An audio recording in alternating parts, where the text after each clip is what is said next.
Okay.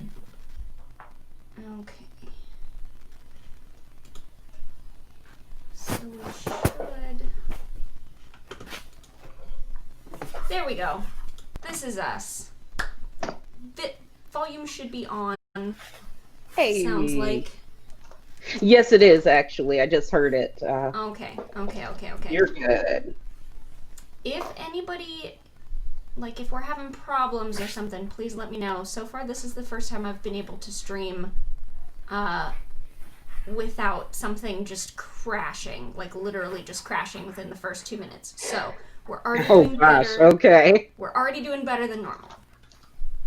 Very good. So yeah, this Rumble in the Reef, just to kind of get us started here, was the very first Siren Squad that we ever did.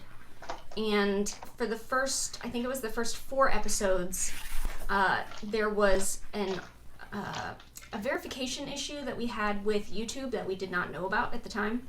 And the videos that we were sending to YouTube did not stick, and we lost the first 4 episodes. So, at the beginning of this year, we're going to do 2 Siren Squad episodes every month. One is going to be replaying one of the episodes we lost, and the other one is going to be a totally new one.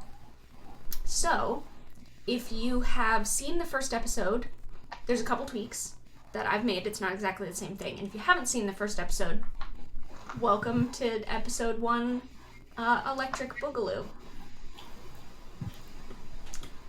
So, let's go ahead and start the way we usually start. I'm going to go ahead and introduce the concept of the Siren Squad here.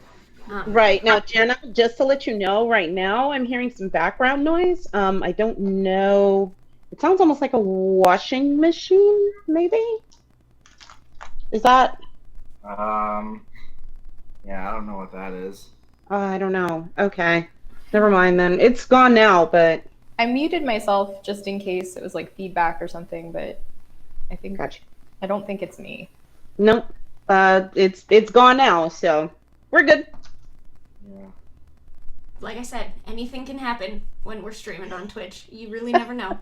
Yeah. Anyway, so the Siren Squad is a group of totally spies-esque mermaids who live in the Cerulean Sea, and they go on missions to, like, save the day. All of them are a different color in the rainbow, and they're all different classes and personalities and all different everything. This particular adventure is going to be with these 3 lovely sirens. So I'm going to start by letting you guys introduce yourself. Let's start with Ruby. That's right. Ruby, who is part bard, part warlock, and all ladyfish. And she has a familiar. He is the cutest little seahorse in the entire ocean, and his name is Bubbles. All right, that is our resident diva, Ruby. Rachel, if you would like to introduce Orchid, this will be Orchid's first mission, so none of us have ever met her either. That's right. So Orchid is a magic user. She came across a very talkative octopus early on in her career, and she's convinced that he is a great elder one, and that she's sworn a pact to him. However, Orchid is not the sharpest knife in the drawer. And what she actually is a wild magic sorcerer. But yeah, she thinks that octopi are her patron, or that particular one, in fact. So, Which she's is fun. entirely reasonable. So, we're very excited to meet Orchid for this one. And then last but definitely not least, Rosie, our smallest siren. Hey, I'm Rosie. What's up?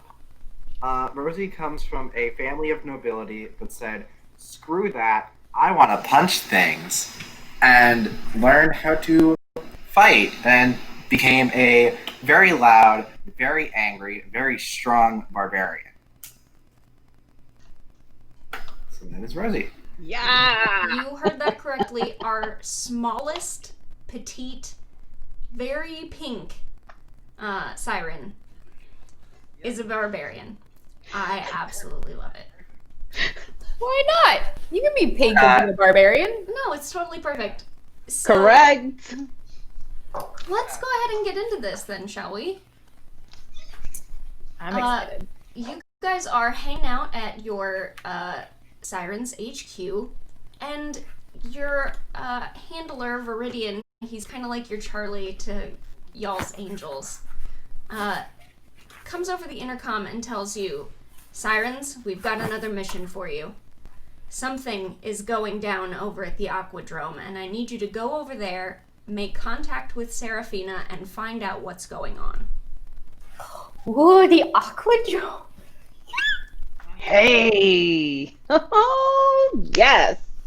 Oh, yes. I am ready to go, boss. You got it.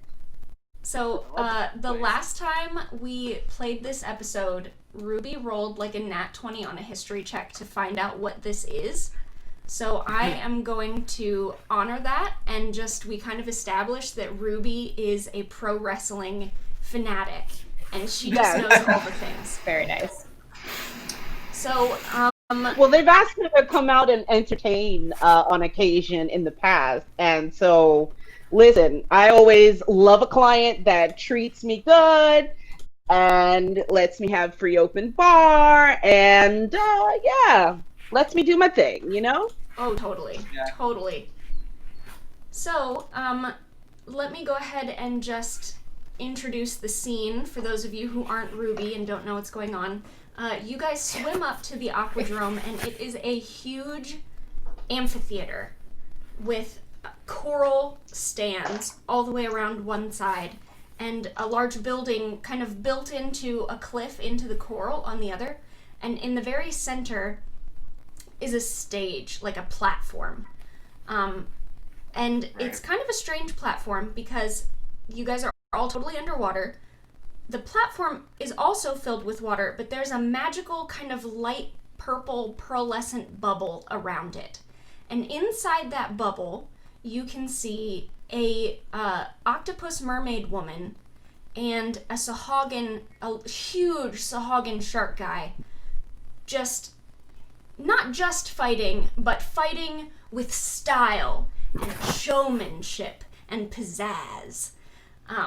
And you see a crowd. I put a couple little people in the crowd, but this place is packed. The crowd is going wild. They're screaming names, they're chanting things. Some people are trying to throw things. It just bounces off the bubble and kind of floats away. Ruby, you totally recognize the people in the ring right now. This is Barakudgel. He's the Sahagin. He's ruthless, he's dumb, and he's full of teeth. And he is currently fighting with Tentacrulla, the evil sea witch. Oh, right. Face. Well, diva that she is, she'd most likely be.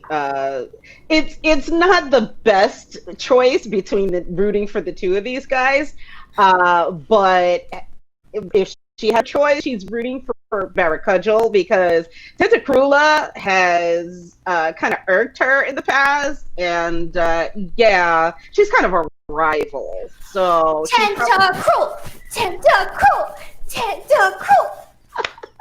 Okay, so when you guys arrive, no, darling, we have to root for Barakudgel. That's who we're rooting for. You know, I mean, Rooting for violence. But Whoa. But Tentacruel is so cruel. I've seen better. Crueler tentacles? I must see them. See. so as you guys are having this conversation, let's go ahead and place you. Okay. Now, you never know if you're going to be able to move tokens or not. You really, really never know. Sure. Let's see. Yep, I can move Ruby. Okay, everybody make There sure we that they go. can move themselves. I can't move Orchid. You can't move Orchid. Okay. I can try dragging her on myself. That might help. It might. Do you want me to give it a shot? Where is the dang thing?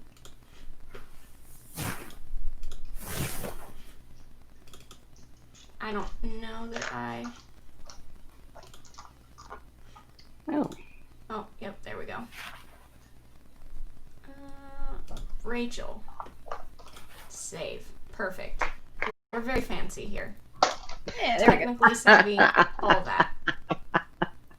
So you should be able to move her now. Yep, I got it. Okay, perfect. So you guys are up there. This guy right here kind of comes over to you, and he's like, "Hi, can I help you? Do you guys have tickets?" And then he kind of looks you guys over and sees that you're like in gear, obviously. And he's like, "Oh, were you looking to compete?" We can do that? Yes. Well, Yes. Yes. of course you can. We're always looking. Guys, let's stay on task. We're, Actually, we're here to see Serafina. Matter of fact, our boss sent us. oh, You might be. perfect. I'm here for perfect. violence. Well, Let us that go. works out anyway. And he turns to Rosie and he goes, "If you're looking, you seem a bit small. But if you're looking to compete, Serafina's the one who has the paperwork anyway. So she's just up there." And he points over to this. This is the top of a building covered in coral, and sitting in like a coral chair at the very center is this woman with long dark blue hair and a little coral like crown on her head, and she's looking very unamused and aloof. And Ruby comes over to Orchid on the side and says, "Did that guy just try to call you small?" I No, think I think he called Ruby small. Or Rosie small. Rosie, yeah, sorry. Rosie I is will very have you Rosie know is very that these petite guns and tiny. are illegal in some parts of the ocean, and I will not tell you which ones. Thanks, babe. Well, I'll tell you what, Rosie. Once we get started on our mission and we, get some more information, good luck, kid. You got this. And I'll give her bardic inspiration Yes! just in Amazing. case that she needs to use it in the next few minutes. Fantastic. Yes. So what die are you using for bardic inspiration, by the way? That's a D8. D8. Perfect. Good to know. Yes. Okay, so, you guys start swimming over. You're underwater. This is a 3D motion space. There's not like climbing up anything. You just kind of swim wherever. In the background, you can still hear the two of them going back and forth in the Aquadrome. Their voices are like amplified, and they're being really melodramatic about it. That, "Ha ha ha, you could never dream of defeating me," and then like shooting out a beam of purple magic and stuff. So you guys swim over to where Serafina is, and she turns to you and she goes, "Oh, are you new contestants?" Yes. Well, at least one of us is. But for now, our boss actually sent us over. Siren Squad, we're ready to help out with an issue that we hear that you're having. Sirens, yes. Follow me, please. And she is going to take you. There is, you guys are, your tokens are over top of it right now, but there's basically like a gladiatorial arena sort of, the metal thing. You know what I'm trying to say. That A trellis? Thank you. Yes. There you go. That kind of lets you into the building. So you guys go ahead and go under there. And inside, there's a bunch of, like, the main room that you're in has a bunch of, like, stage weapons and stuff like that. The other side has, like, makeup and things going on. And she... Where did I put her token? Here we are. She is going to bring you in here. So she... And you guys can put your tokens on here if you would like to. Okay. She walks you into her office. And she shuts the door behind you. And she goes, Sirens, I'm so glad you're here. I have a bit of a problem.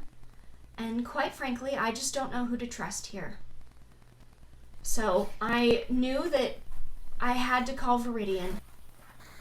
You see, I think that someone is missing, but I don't know who. How do you not know who's missing? And I lose some things sometimes too, but usually Viridian finds them eventually. Have you tried looking? well, so that's the strange part. And you look around, she kind of gestures around the room, and all the way around the room there are portraits of people holding really big gaudy champion belts. And she goes, we're very good about the advertising and all that when it comes to our championships, and I have framed pictures of all our past champions, and there are two of the, like, spaces where there are a few spaces that are empty. And she goes, Wow.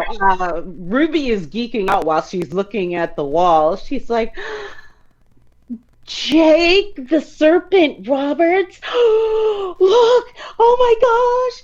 He's my ultimate favorite. Yeah. Wow! And she's Jake like, the she's Snake just is a picking them out classic. all by name. So she goes, that on its own wouldn't mean anything. I mean, there's always room for more champions, but there's some...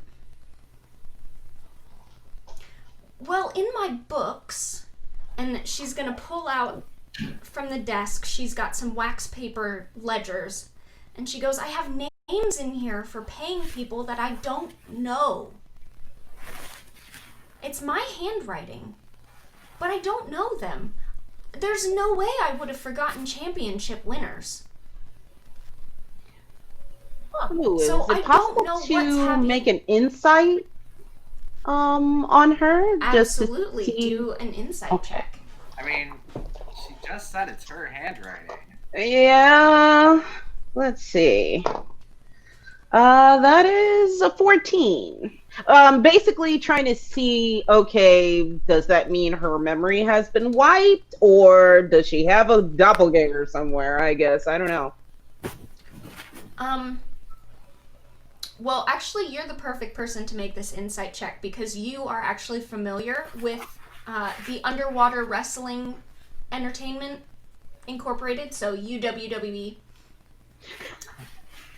Of all of you guys, Ruby's the one familiar, so you would know she doesn't have her, like, on-stage persona of being very, like, cold and ruthless going, but this definitely looks like Seraphina, and she seems genuinely concerned about what's happening.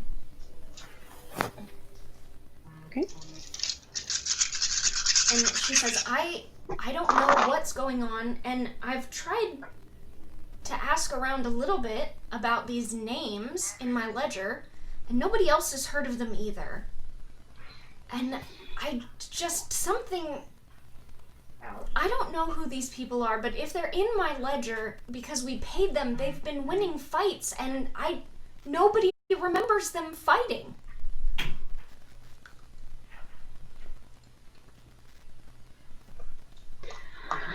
Okay. Remember some fighting. So, if you wouldn't mind,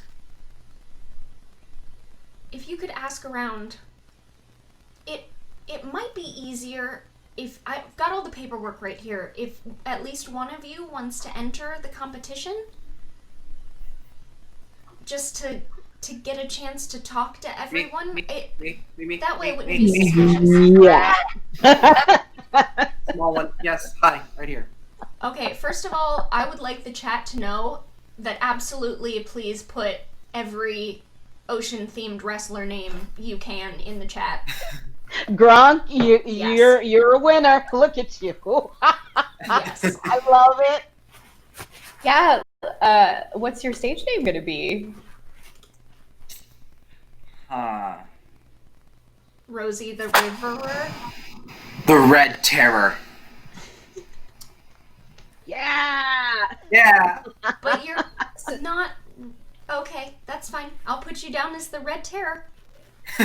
So do we get like a hair, makeup, costume montage now? Like, Well, I have to go back out to finish judging the match, but if you want to go put on a costume or something, the changing room is just across the hall. Feel free to look around too. I mean, that might help. I will set you guys up so that your match can be right after this current one happening. Great. Or, no, we already have a... There will be one more match after this, and then you can go if you want. Alright.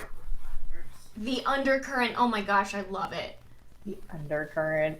Oh my gosh. Yes. Amazing. Also, Audrey, your hair looks super cute right now. Grog, you're on point. So, she is going to go back out so she can continue reffing the match. You guys are more than welcome to go back out there as well. You can, Okay, so we have missing fighters. Can we take a look at the names in the book? yeah, absolutely. She did show you, she didn't just leave her ledger out while you guys, Sure. but she did show you the names in the book. There are just a ton of old ones. It goes back seasons and seasons and seasons. Right. The recent ones for this season are the Briner 49er, the Amazing. Dire Wave, Tentacrulla, Electric Jetsam, Barracudgel, Volcano, Mermind, and Archipelago. Okay. I love this. I love And it. she pointed out that Mermind and Archipelago were the ones that she did not recognize. She did not know them. Okay. Right. Okay. Matter of fact, if those two were the ones that that you didn't recognize, I mean, has anybody gone missing before this, or? I'm gonna assume that you're asking this before she leaves the room. No, Yes. we've never had any problems before. I mean, we have a very high turnover. We have a lot of actors come in looking for their break, and the second they get a break, they're gone. It happens season to season. It's normal. But nobody's gone missing. What was Mermind's like thing? She checks the ledger again. He's a caster, I suppose? Archipelago seems like she did some sort of music something. Okay. Okay. Archipelago. Oh no, I got it. Yep. But Good question. I don't know who they are. I couldn't tell you what they look like. I don't. We're on the case. Thank you. So at that point, she goes back. So what would you guys like to do? Well, yeah, I think we have to get Rosie ready. Excuse me, the Red Terror ready for her match. So why don't we start there? We can swim across to the changing room. Absolutely. So you see where you are right now is obviously Seraphina's office. This is some sort of like lounge, like waiting area, break room situation. And then across the hall through the other door where she said it would be, there is a changing room that's got a bunch of clothes. It has a couple lockers in there. There's a big mirror. Like, there's all sorts of. It looks like exactly what you would think of in the backstage of a theater. Got you. I feel like I would want to, while Rosie is getting psyched up and ready, I would want to investigate all around that place Absolutely. for any clues at all. Roll me investigation. Sure.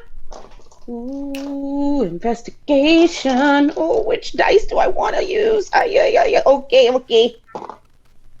Ooh, yes, that's 18 on the die, folks, and that is +4 to that. 22 total. All right. Hell yeah. You find a couple things. One, the trunks, these chests down here, the lockers have the kind of things you would expect in them for the people that are here. Tentacruelas, there's one that has a bunch of like purple, flowy, dark looking robes and like ornate sort of like jewelry and things like that, and you go, yeah, that's probably Tentacruelas. There is one in there that has a bunch of really old like stuff covered in barnacles and like seaweed sort of stuff, and you're like, okay, this is probably the Briner 49ers things. So you're kind of you're probably going down like that. And you do find there are two that have there's one that has some blue and purple wizard's robes. And then there's another that has really flowy, colorful skirts and like ribbony things and like a tambourine and stuff in there. Yeah, so their stuff is still here. Yeah. So just while Look in their pockets or something. I don't know. while Ruby and Rosie are like doing actual useful stuff, Orchid has like surreptitiously pulled things out of Tentacruel's chest and is like swishing around with them, pretending to be her. Yeah, absolutely. So the That's other valid. thing you find That's with valid. the 22 though is you find this mirror has some sort of latch on it. It's a Did you say a latch? full-length mirror on the wall, but it seems to have some sort of catch. Oh. And you rolled yeah, very guys. high. It's very hard to see. Most people wouldn't recognize it in this sort of like, frame carved around the mirror, but it looks like there's one spot that sticks out a little bit different. Cool. Secret passage! Yeah, I think we've got something here. Secret tunnel! All right. Do you want to go first, Orchid? Yeah. Or okay. Let me back you up, but first, and let me give you a bardic inspiration, Oh my gosh, I love all these and, names that are happening in chat right now. just in caseies. Jenna, did you say something? I'm sorry, I missed that. I said I love all the names that are happening in chat right now. Oh yeah, totally. The coral chic. I love you guys. So, are you pressing on the latch? Yes, absolutely. All right. With your hands? Okay. Do you touch it? Touch it. Hang on. You know what? She's dumb, but she's not that dumb. I'm gonna open it with mage hand. It's all good. You open it and you guys find a little passage that goes farther into this like coral I don't want to call it a mountain, but kind of an Edifice. underwater hill that goes farther in. It is not cut the same way the rest of the building is. This one's very rough. And when you go into the back, on some slabs of stone back there, you find 2 Tritons who are unconscious. Wow. Guys, I think this is it. I think these 2 are the ones we're looking for. Well, that was easy. We're so good at this, you guys. I would like to go best. up and poke them with a stick. Hold on, Audrey, say that again? I would like to go up and poke them with a stick. Okay. Is that... Make me a Poke. medicine check. A what check? Medicine. Okay. I'm gonna poke a hole in him.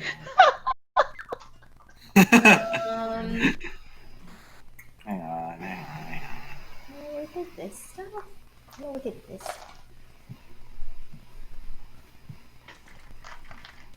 It's totally a secret. Nat 1. No. Oh no. First roll of the game. Jesus. Oh no. Oh no. Rosie, you're not supposed to stab them. We're supposed to find them. They Well, don't hey, really do anything, we did. so that was a pretty boring Now I poke. get to poke them. Pretty boring. Nothing happens. Moving on. Darn. They don't do anything when you poke them. Well, actually, that's still interesting information. They don't do anything when she pokes them, like react, respond. I am ow. going up and like stabbing them with a stick, and they're just like, They're not so... like I would wake up and be like, "What the heck, dude?"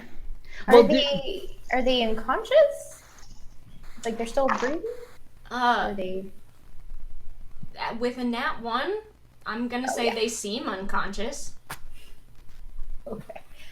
I'm not a slap one, just I'm for good measure. I'm not the one who should be looking at them, probably. I will go ahead. If you need me to roll a medicine check to try and prove that our viewpoint, I'm more than happy to do that. So, rather than everybody just trying to roll the same thing because someone failed, if you guys would like to help Audrey, and then Audrey can roll again with advantage, which means you only roll one more time. I am proficient in medicines, so. Randy the Macho Squid Savage. Yes! Fantastic. I, as the Before I DM, do am going to grant Gronk that- advantage, and because, yeah, you get some DM inspiration there, Gronk.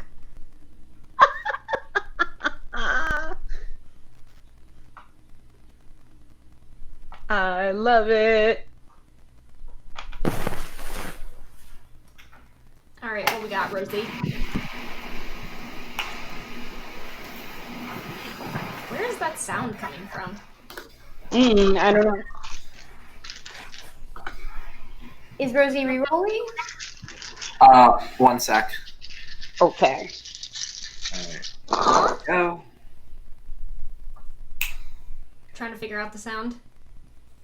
Yeah, Well, that's better. I think I fixed it. Yeah. We Yeah, have you're been I was using streaming my for 30 laptop whole mic, minutes. even though I know it's unreliable as hell. We've been streaming for 30 minutes without anything crashing Yeah. on my computer. I just want to point that out. Alright, rolling medicine 2. Well, that's a 16, so that's a lot There better. you go. That's better than a 1. Yeah. All the slaps and pokes, they finally did something. So, Who knew that this was the true peak of modern medicine? they're not dead, Good. but they don't seem to quite be all there either. Like, they're not sleeping. They're not, like, snoring. Their eyes are open. They're breathing. Oh. but there's not any. Nobody's home. Seems Y'all don't sleep with your eyes open? Neek. I mean, yeah, because that's not creepy at all. Okay. Can Uh, can I look at the other stuff in the room? Yeah. I want to wander over to whatever the round thing is and take a look at that. Sure. If you would like to give me an Arcana check. Okay, I'm not. Yeah, I'm pretty bad at that actually, but we'll try. That's a 14, but I'm gonna bend luck. Yeah, I am. It's fine because it's fun, and spend 2 points of sorcery to add a D4 to the roll. And that is.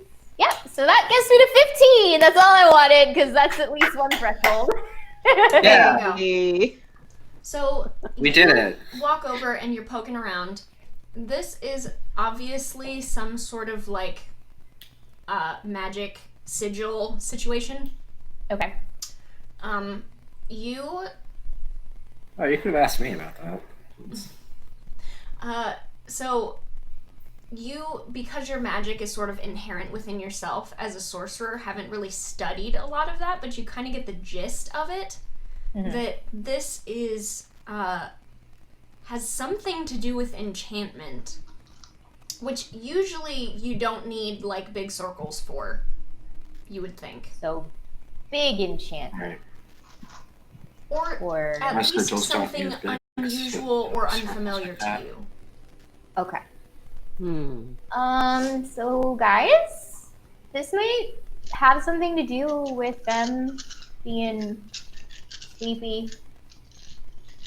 Yeah. Well, if that's the case, then Ruby will cast Dispel Magic Ruby, are on you that proficient? circle. Are you proficient in Arcana? I am. Okay. Yes, I am. So I'll tell you for free then. You already know that that's not how spell circles work. Okay. Um, Okay. Since they're not currently in it, you get the idea it's not the kind of thing that being in the circle still affects them while they're in it, sort of thing. Like, this is probably a one and done. It's already happened. Got you. You Tends need to to be find how- a way to reverse it. Got you. Right. Well, short of having them drink an energy drink, is there is there anything that do I recognize that particular enchantment close enough to try and figure out how to reverse it? Do you want me to roll the actual Arcana check for that? You can go ahead and roll it if you want to. Yeah, let me You can roll try whatever that. you want, girl. Ugh, that didn't go so well. That was only a 7. Not so lucky 7. This, same as what I said to Orchid, you're looking at it and you are more familiar with like you are also very familiar with arcane type of magic, but this isn't really the sort of thing that you normally deal with. You're not entirely sure if it's like a high level spell or a lower level spell that's altered or something entirely different, like kind of a not really sure what's going on with this magic, like sort of thing. Okay. And that's the symbol over here. Is this symbol, can I take a closer look at the symbol up on that, I guess it looks like an altar? Yeah, it is. It's a stone altar, and it's got the kind of matching magical sort of sigils on it. Okay. This Got little you. one that is sitting at probably where somebody's head would be looks like one sigil of some of the things that you see repeated in the larger circle. Okay. All right. Let's see. Well, I think the best thing we can do is at least get them out of here. We Yeah. will get them back to where maybe a cleric or two can revive them out of whatever fugue state this is. So, You guys, there's 3 beds here. Ooh. Yeah, there is. You're right. There is. I don't mean to be a conspiracy theorist, but I don't think that's what a conspiracy theory is. well, But go on. my theory is that I don't know. It just seems like the type of magic that's not used for good. And I don't know, like if you were somebody who wanted to win a tournament, maybe you'd cheat if you were a bad sort of person. So I'm just saying. I wouldn't trust any of those fighters right now. Yeah, no, And the fish government is involved. Yeah. Now it's a conspiracy theory. See, this is my coral hat.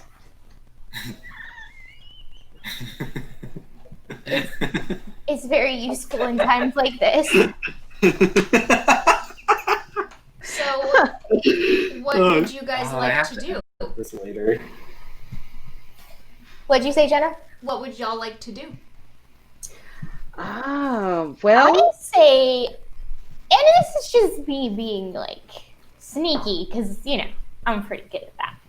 I say we don't tell anybody what we found, and we talk to some fighters first, because it doesn't seem like there's anything we can necessarily do for them right now.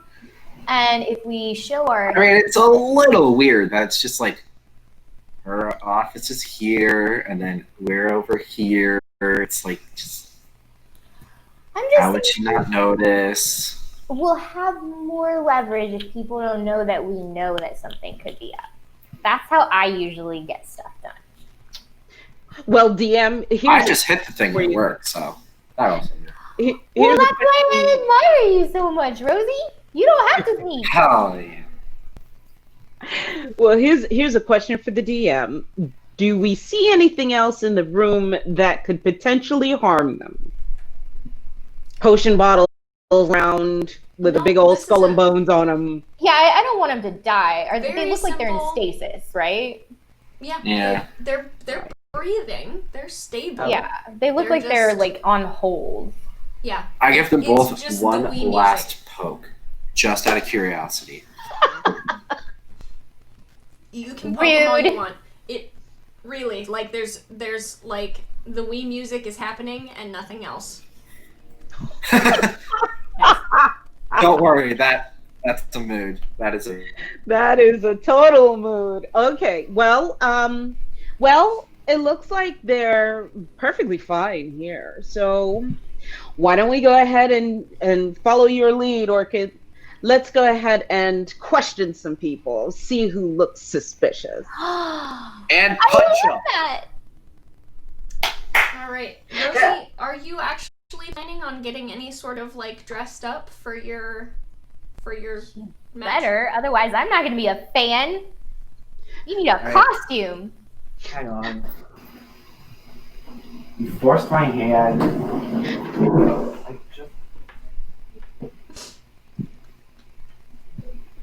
I could not even tell you what Audrey's about to get. Do you have a Oh, sword? I'm sure it's some kind of costume. Does she have a Viking helmet? What is this gonna be? I don't know. I don't know.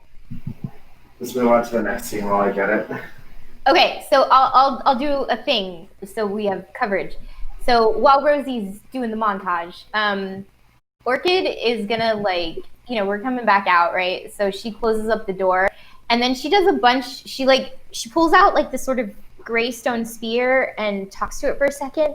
And then she does a bunch of like arcane gesturing at the door. And Ruby, you can clearly see that she's not doing anything. But she turns around after that, like all proud, and she goes, "Okay, the door's warded now. Okay. No one's gonna get hit and hurt them anymore. I made sure." I totally trust you. Look at this! The red terror rises! Is that a chicken mask? Yes! Apparently this is something fishes real soon. that she just had. That's Oh amazing. yeah, someone is gonna be swimming with the fishes. Oh my gosh, I love I love this. Oh my god. Fantastic. Okay. it. So while you guys are doing that, the guy that originally came up to you when you walked in kind of peeks his head around the door, and he was like, "Hey, are you guys almost ready? Because like it's about time to switch for matches. Like, are you Where'd you come from? outside?" The water, I presume. Yes, I do believe our contender is ready to go. Oh wow, you look great. You sound surprised. What is your problem? Well, She's tiny but fierce. Well, you just didn't have that stuff last time I saw you, so like I didn't know that We are always becostumed. You don't know. you'll fit in great here then, I guess. Okay. Neat.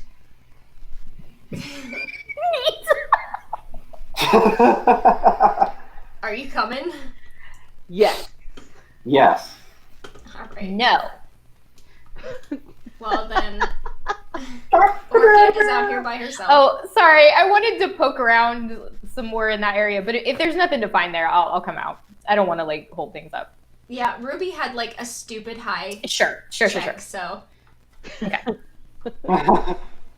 yeah. Sorry, I only have one secret arcane altar in this. It's a one shot, you know. If it, Expect I better. have three in my room. if it Should have were at least arcane, 3.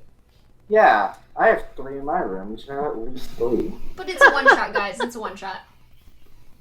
1 for curses, 1 for hexes, and 1 for blessings. Oh, come on. Wow. So organized about it too. So Wow, as you right? guys are walking and out, everything. I love it. they Well, are while just finishing up the match out here, and it looks like Tentacrulla won because Barracudgel is kind of swimming back over here, and as he's swimming, he's doing that like, "Oh, next time."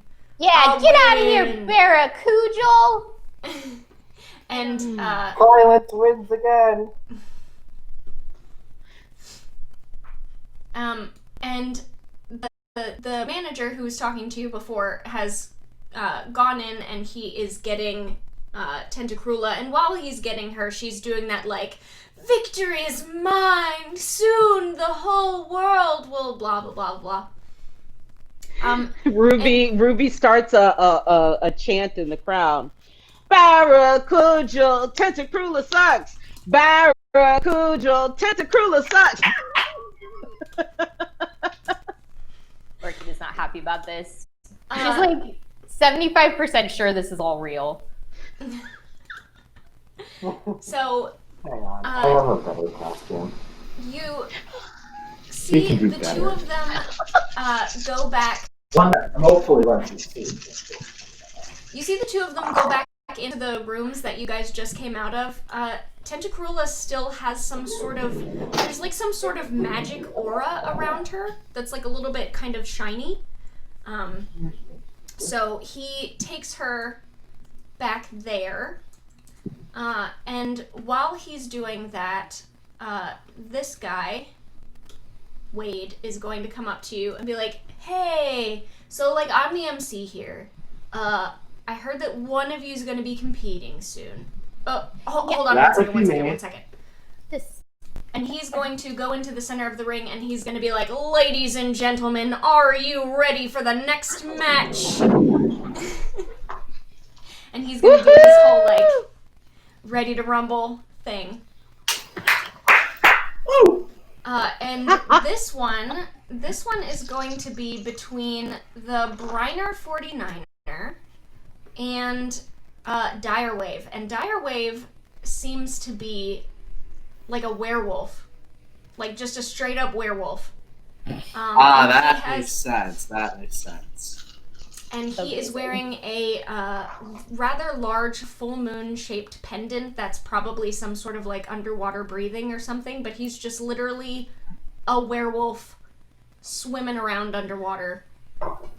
Getting in Dire fights. Wave couldn't make it on the surface, so you had to come down here. Actually, Ruby, since you know Yes. about these particular contestants, rumor has it that Dire Wave is like wanted on the surface, and that Electric Jetsam is a bounty hunter who's come down here to look for him and bring him back to get the bounty.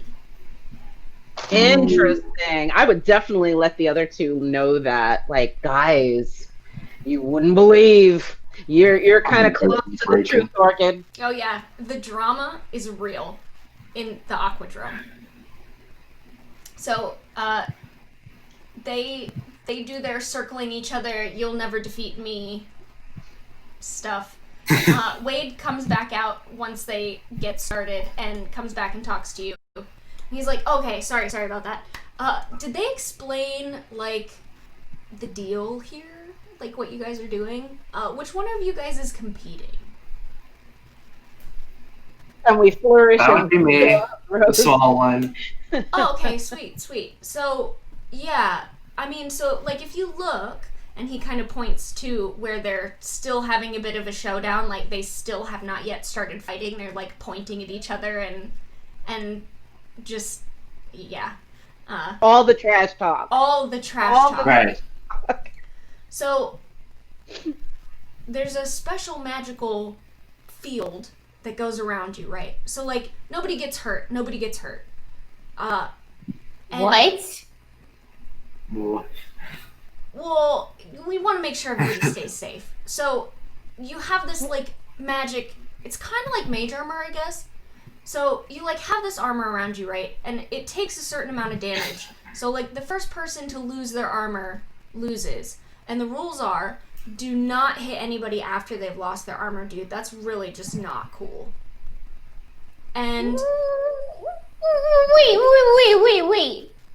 What? Are you saying this is fake fighting? No, it's totally real fighting. No. It's totally real. They just... It's see, real fighting. Okay. if someone got hurt, they couldn't fight again, you know? Yeah. Okay, So that's okay. why So, like, whatever you do, anything goes. right. But once the first person to lose their shield, like, match over, don't actually hurt anybody. But up to while you still have the shield, you're not going to take any damage. Like, we don't want anybody to get hurt. But whatever you're doing is totally real. And then he's going to, like, point over at this dome, and he's going to be like, see all this, man? This is, like, really special anti-magic. So nobody from outside can interfere with you. And no errant spells from inside can hit the audience. And that's, like, super important, bro. Also, it's great if they don't like you, because then, like, you won't get hit with, like, popcorn or whatever. So anyway, that's the gist of it. You really want the crowd to be on your side. They're, like, super energizing for some reason. I don't really know what it is, but, like, it would be way better for you if the crowd was, like, cheering for you. So, like, play it up, you know? Like, it's not just a fight. It's a fight and a show, you know? And I have a special dynamic for this one, which I'm going to go ahead and explain during this fight. When my little token here is in the center, it's neutral, and nobody gets any benefits either way for the fight. Right. If with every round, you'll also do performance checks. And if you do something particularly cool, or do a whole bunch of damage, or roll really high on your performance check or whatever, the crowd might really start getting into you. Or perhaps, if you have friends who are in the crowd, influencing the crowd in some way, they could help the crowd to be really all about what you're doing. So when that happens, you might find yourself with the crowd in your favor, where you'll get a little bonus. If the crowd is more in your favor, you'll get a bigger bonus. And if the crowd is going wild for you, you get an even bigger bonus. If the crowd starts going wild for your opponent, or your opponent does a lot of damage, or does something very cool, or rolls very high in performance or whatever, it could potentially start moving in the other direction.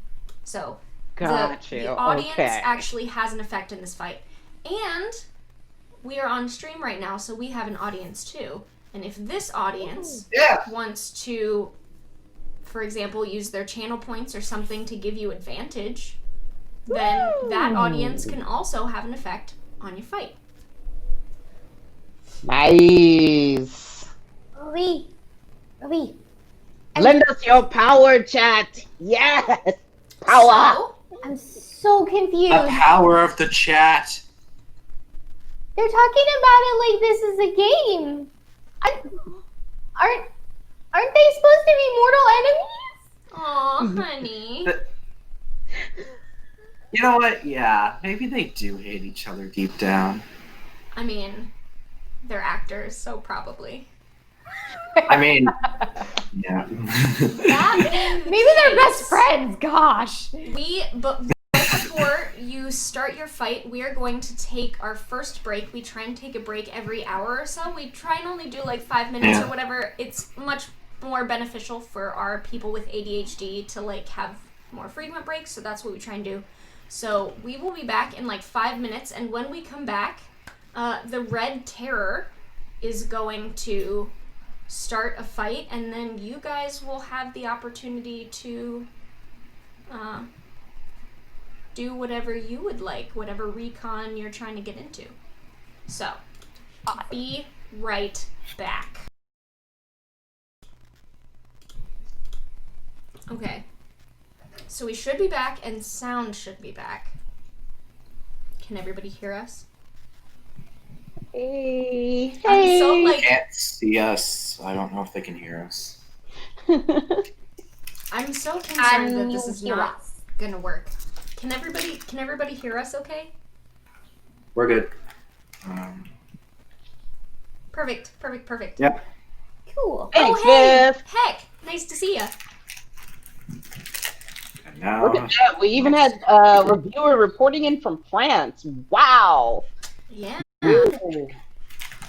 We go way back with her, but anyway.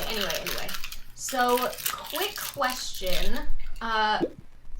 Audrey, just for fun, of course, besides the two that just fought, is there anyone in particular that you would... Why did I do that? Is there anyone in particular that you would like to fight against? Your Drama. Yeah. So your options are, just because why not, the Briner 49er, who is a Colinth covered in seaweed and barnacles like he's been dredged up from the deep depths. Dire Wave, who's just a straight up werewolf.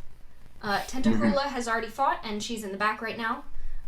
Electric Jetsam, who is a bounty hunter warforged, like, robot. Barracudgel is also in the back right now, can't fight him. Volcano is a big triton with, like, huge red lobster armor. uh-huh. I feel like it's got to be Volcano. Like, there can only be one Gotta red be terror, Volcano. right? Volcano. Only one red terror in this ring. Correct. Okay. I like to do like a dramatic entrance. Oh, absolutely. Oh, if so, then Ruby would, just as they're announcing the Red Terror, and Ruby would cast Prestidigitation to have like sparks, like how they have they have Technicolor and pyrotechnics and stuff in real life. Yeah, whoo, sparkles everywhere. Can I add to that with minor illusion? You can try. So what happens is, so how this works is Wade is here, and as they walk in, oh sorry, I deleted my other guy. Here he is. Oh, no. Here he is. Bringing it back. Yep, my bad. So, the manager that you guys were talking to before, I don't actually remember if I mentioned or not, his name is Yarrow, but he comes back out, and he does some... Is it too late to fight the manager? I mean, I guess not. Please. He's doing some sort of magical incantation something, and you see that same sort of glowy, kind of slight purple aura. Mostly see-through, but just like a little bit of a shimmer when you move sort of thing. Aura go around Volcano.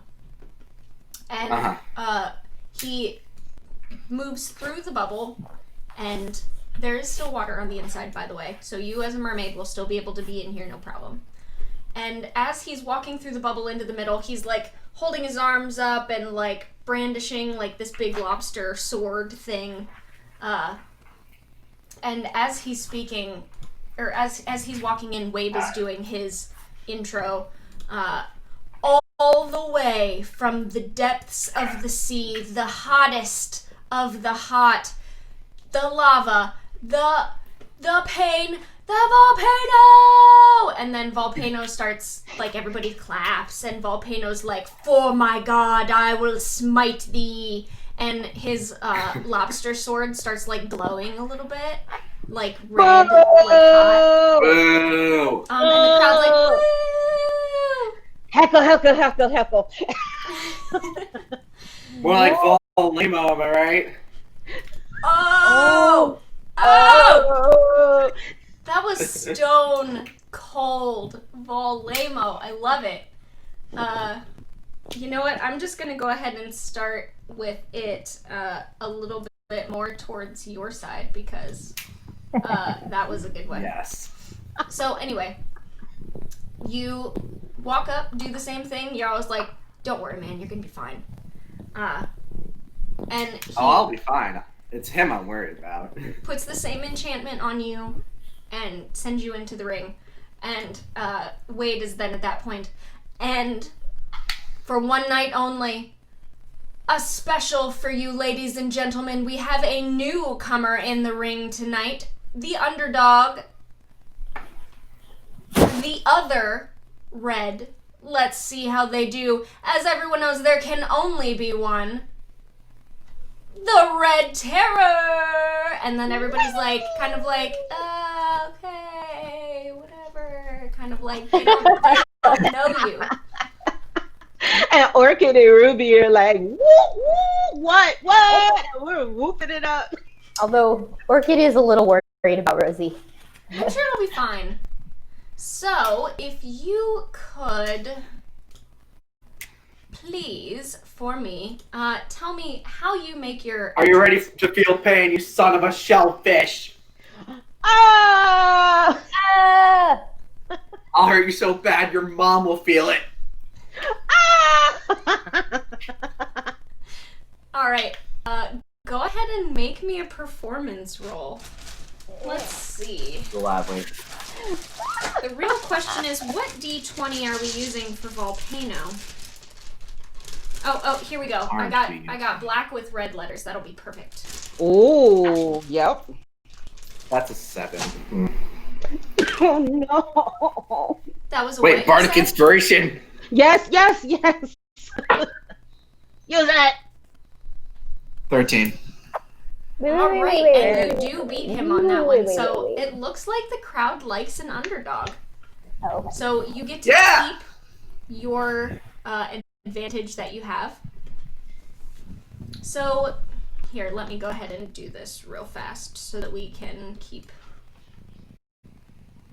track of which side is which.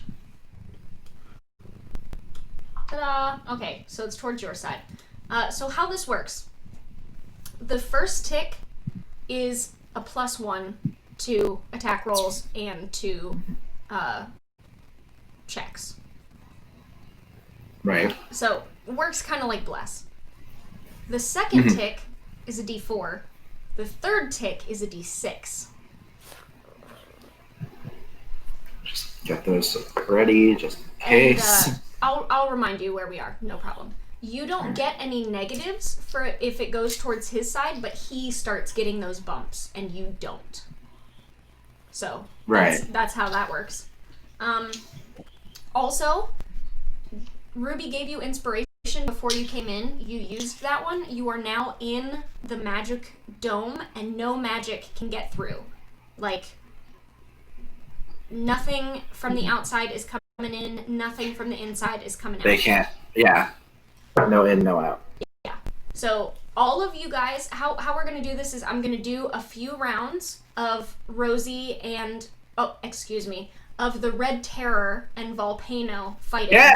And then we're going to switch back to Ruby and Orchid talking to people if you guys would like to do some recon. We'll talk for a little bit, switch back, do a few rounds. So, like, it'll be, like, cutting cinematically. Cool. So let's go ahead and let's get ready to rumble. Let's go ahead and roll some initiative first off. Ooh. We all doing initiative? Ruby and Orchid, you don't need to because you're not going to be in the fight. I'll come back to you and then we'll do yours more narratively. Where you guys A are. 16 for initiative. All right. Volcano got an 18 on his initiative. Jeez. He goes first. So, I didn't read his specifically because there were so many people that you could have chosen. Let's see. It is what it is. All right. I just have my lights casually scrolling. Yeah, he's going to use his long sword. Look, y'all, I understand that D&D has special rules for underwater. This is magical fantasy pro wrestling, so just let me have this, okay? Yeah. So Agreed. he has a big, like, fantasy glowing longsword, and that's fine. It's fine, okay? It's just fine. It's fine. I'm the DM, I say it's fine. Okay. So he is going to brandish it at you majestically. Mm-hmm. And then he's going to come in with a big swipe. And that is kind of a crap roll, actually. Let's see. Mm-hmm. That's only a 13 to hit. Does not hit. 13 does not hit. So he comes in with this huge telegraphed swipe, and you manage to just effortlessly sort of like duck under him. And you are much smaller than he is. Like, this dude is like big in like bulky lobster paladin sort of armor. And Rosie is very small and petite. She is the smallest of the sirens. So you easily just duck under this huge swing. And I believe that is actually going to be the end of his turn. He's going to say something like, stay still, you little shrimp. And Rosie, it is your turn. What would you like to do? I grab my great axe and I just like bonk him in the leg. And I'm like, who are you calling shrimp, maggot? And then I rage. Come on, Rosie! Go, go, go! Woo! So Can I do like a that is a line? natural 20. Ooh. Yes! So for those in the audience who may not know, I do criticals the same way that High Rollers does. So you have your max on the dice, plus whatever bonuses you would have, and then roll on top of that. Because it's really not fun if you roll a critical and then you roll a 1 on your dice and you're like, woo, double damage is 2, yay. That's not good. Yeah. So the players roll like that, but I also roll like that if I get a critical.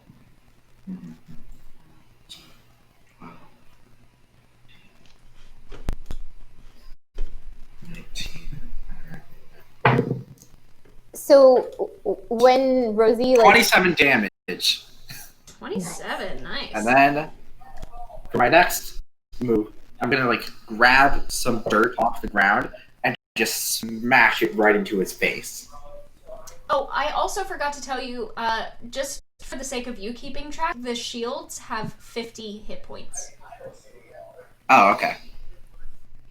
So it's not actually affecting your hit points, it's affecting the shield, but just so you know. You said, I'll just set that as 10 HP so I know. Yep. You said 20. So that's 27 damage for my first attack. And for my next attack, I'm going to take dirt off the ground, just kind of be like, eat dirt, and smash him right in the face. Go for it. Yes! This is going to be like the shortest fight ever.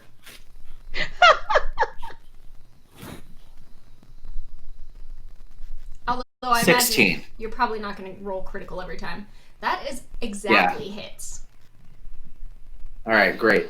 He takes 8 damage. All right. Because I'm just saying that's an unarmed strike and then the +3 from range. Reasonable. Yeah. All right. So at the end, I am very strong. You are. You rolled critical and he missed. So I'm not even going to have you roll performance checks because that is so obviously in your favor that it would just be nonsense to try and pretend like he could have won that round as far as winning over the crowd. So I'm going to move towards you, and then the next time you do an attack or whatever, you roll an extra d4 on top of it like you're blessed. Right. And the crowd is really like, you can see all the people like, wait, what? What just happened? Like right off the bat. Most of these fights are really telegraphed and like take a long time, and there's a lot of like whoa and like actively missing each other to do like big grand gestures of things, and you just like went for it. So nobody was expecting this. You're totally like knocking the crowd's socks off here. And we are going to switch back to Ruby and Orchid. So there are a bunch of people to talk to out here. There are 3 Triton dudes over here. Seraphina's in the middle. She is like kind of working right now since she's the ref, like ultimate judge. She's the one who like holds her finger like this at the end.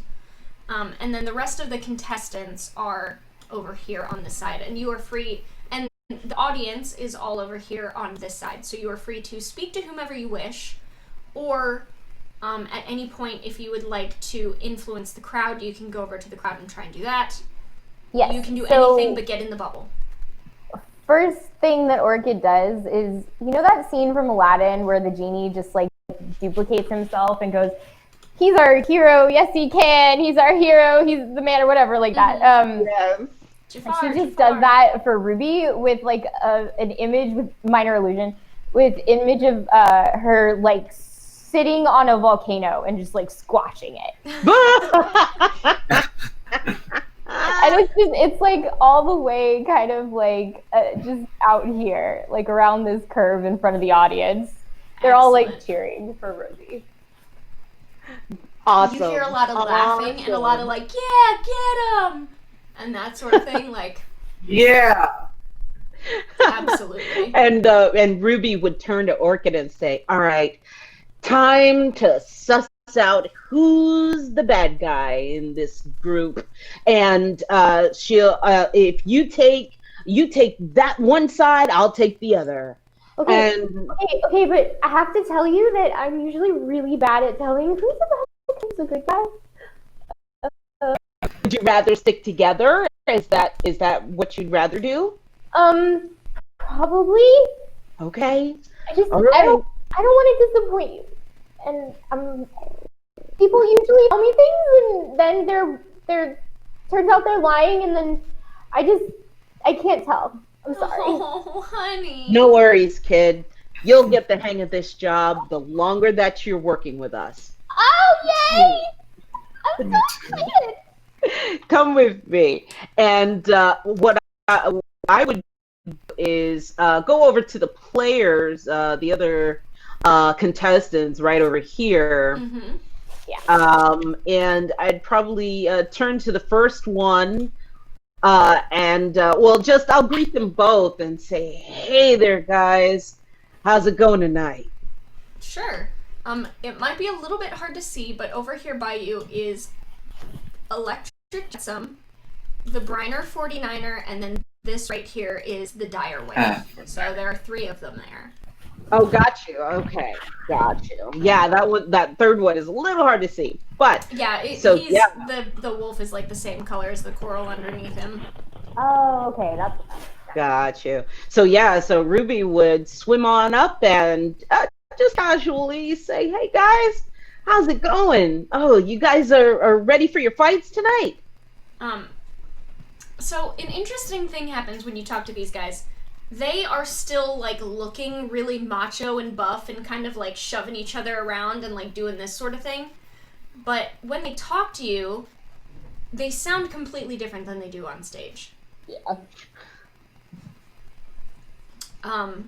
So the Briner turns to you and he's like, "Rrr," and he's like, "Oh, hey, are you with the new girl? She's doing really good."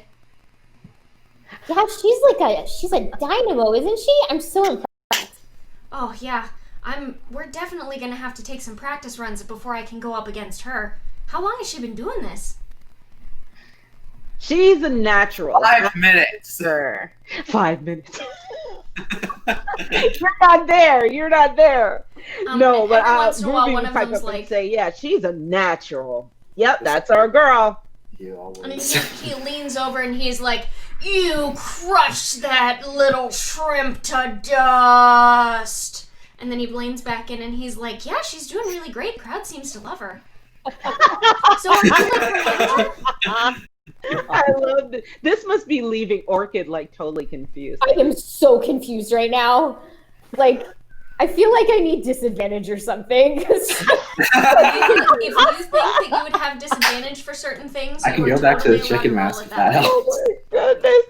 Oh, so distracted by the sudden change in tone. Eyes are this big. Poor thing. Well, yeah, I mean, we've been hearing some like really weird stuff, like some people have been going missing and stuff. You guys don't know anything about that, do you? Yeah, like, if you know anything about it, there's, like, people in trouble, and you really, if you're as nice as you say you are, which I'm very confused about, but I'm just gonna go with it, then you would tell us, right? You'd tell us if something bad was going on. And I want to roll a persuasion check because she's actually really good at that. Oh, baby. Is that okay? Yes, please. Please. She gets the big eyes, like Puss in Boots, Like a big Puss in Boots eyes. Okay, that's like. It helps that you're literally Help me find my snuggling your puppy cat while you type do this, and sad every time your voice eyes. gets higher, you keep snuggling the cat higher too. Oh yes, cat advantage. She won't stop. If when Cat he's talking, advantage. she's here. Okay, so that is a 24. 24, definitely. So they all look a little confused at whatever you're talking about, and the Briner, who was talking to you before, is like, "Oh no, I guess you must be okay. It's kind of hard to. Well, so this is well, so like on stage, we kind of play up a little bit what we're doing. We're not actually trying to hurt each other. And he's trying to like." Again, kind of like very softly tell you that you're correct. Santa Claus isn't real. Yeah. Okay. Where the dire wolf is like, wait a minute. What did you say? No, people don't. I mean, people leave all the time. It happens season to season, especially when you get a better gig. But nobody's been hurt. I get it. There's two in particular. I guess they're out on the injured list. And DM Ruby probably remembers the names, but Cher does not. Mermind, Acapelago, and Mermind. And Mermaid. Okay. Yeah. Whatever happened to Acapelago and Mermind? Are they coming back this season, or? And they kind of look at you We're confused. gonna be back and any they're just season. like, I don't think I've heard of them. Those are great names, though. Interesting. And Ruby gives Orchid a pointed look, like, okay, they've forgotten them too. So, my mistake. That's probably a different wrestling show. Sorry about that. But anyway, you guys have a great fight tonight, and I'll take Orchid by the hand and kind of swim her away as she's probably looking very confused. Yeah, she's like. And they kind of go back to like, tear them apart. What is happening? Violence, my child. Violence. Yes. Orchid, don't worry about it, you know? Sometimes it's really entertaining to just over-exaggerate a little. But make no mistake. Oh, like These you guys... do. Yeah, exactly. Exactly. Oh, okay. Okay, I get it now. Yay! Okay, then I don't have to worry about Rosie. Yes, we do. And you know Oh. what? The best way we can help Rosie, let's circulate around the crowd a little more. Let's see if anybody looks suspicious. Yes, So, ma'am. Absolutely. while you guys are doing that, we are going to switch back to Rosie, and it is going to be Volcano's turn once again. Let me see here. Time to roll for my longsword. And that is going to be a 22 to hit. That does hit. Whew. Oh no. Um, Oh no. This is it. I see the light.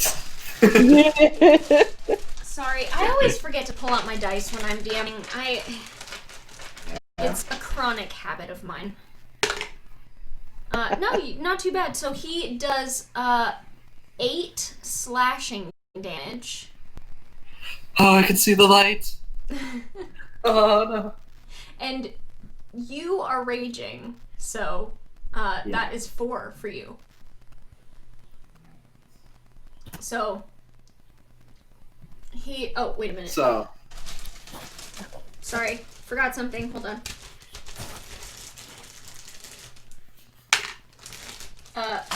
And he also does 2. I'm gonna call it heat damage. It would be fire damage, but you're underwater, so it's kind of more like boiling lava, boiling water sort of situation. Boiling damage. Yeah, boiling damage. And that you do not have because it's 2 fish fire damage. Yeah, fish fry damage. And you do not have that. You take the full whopping 2 points. Oh no. 6 points. So as he just kind of like slashes over your like kind of shoulder area, and he goes, "Ha, villain! I knew my volcano god is with me, and none can stand against us. Prepare to feel the heat." Wow. And it's Can I gonna be roleplay your turn. this a little, please? Go, Jenna. Just a little. What'd you say? Roleplay. A crumb of roleplay here. Look, I'm DM. I get to do what I want, and I want to play a bunch of melodramatic wrestlers. So Yeah. literally Hell fight yeah. me because it's your turn. Loving it. Me too. So, as he slashes me, like, part of my hair falls off.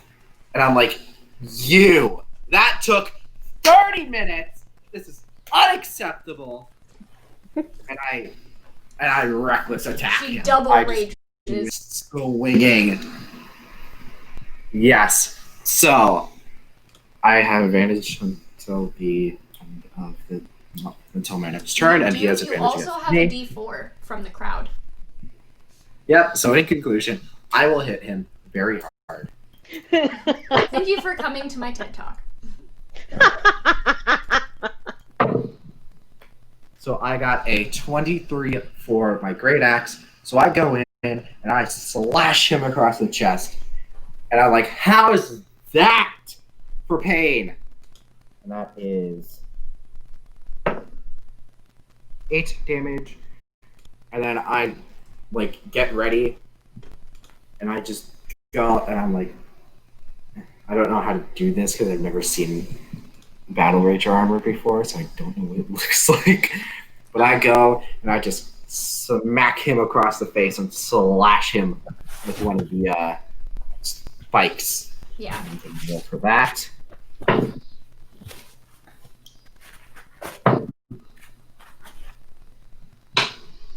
$18. Yes, absolutely roll damage. I cannot believe that Okay. you're literally backhanding him across the face. This is the kind of drama that we need in the 6 piercing Aquadrome. damage. Yeah. 6, you And said? then I like swim behind him, grab him by the arms, and slam his face into the ground like, eat dirt! Yeah! All right, we're gonna roll.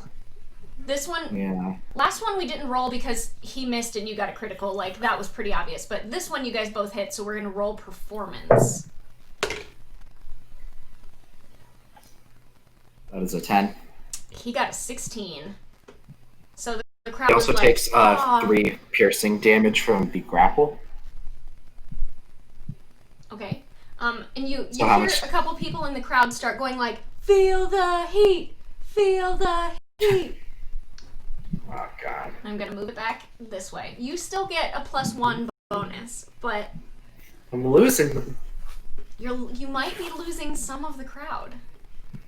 Uh-oh. All right, and we're going to switch back to Ruby and Orchid. Okay, so if we are going towards the crowd, DM, I want us to find like the Uber fan. You know the type. They're decked out in all the merch. Like with the face They've paint. got a big old sign that they're waving to their favorite person. Whoever that is, I would like to do an investigation to find that Uber fan. Absolutely. Roll it. Okay. Here to go. Matter of fact, Orchid, are you proficient in investigation at all? Yeah, a little? No? Okay. Let me just double check here. That would be a -1. Oh, Orchid, gee. Okay. no Maybe thoughts, head empty. That Orchid. Here we go. All right, let's try to make it good. That's not that great. That is a 9. There are a lot of people in this crowd who are totally into it. Okay. You see, it's not that you don't find any, it's that you find many. There are people with signs, there are people with the merch, there are people like, give him the chair! Like, there are people with the face paint, there are people that have obviously tried to make their own costumes that look like the people fighting. Like, there's someone with, not cardboard because you're underwater, but some sort of, like, obviously cosplay version of the volcano lobster helmet. Like, there are people around.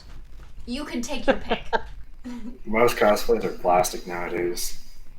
Yeah, fantasy plastic. Yeah.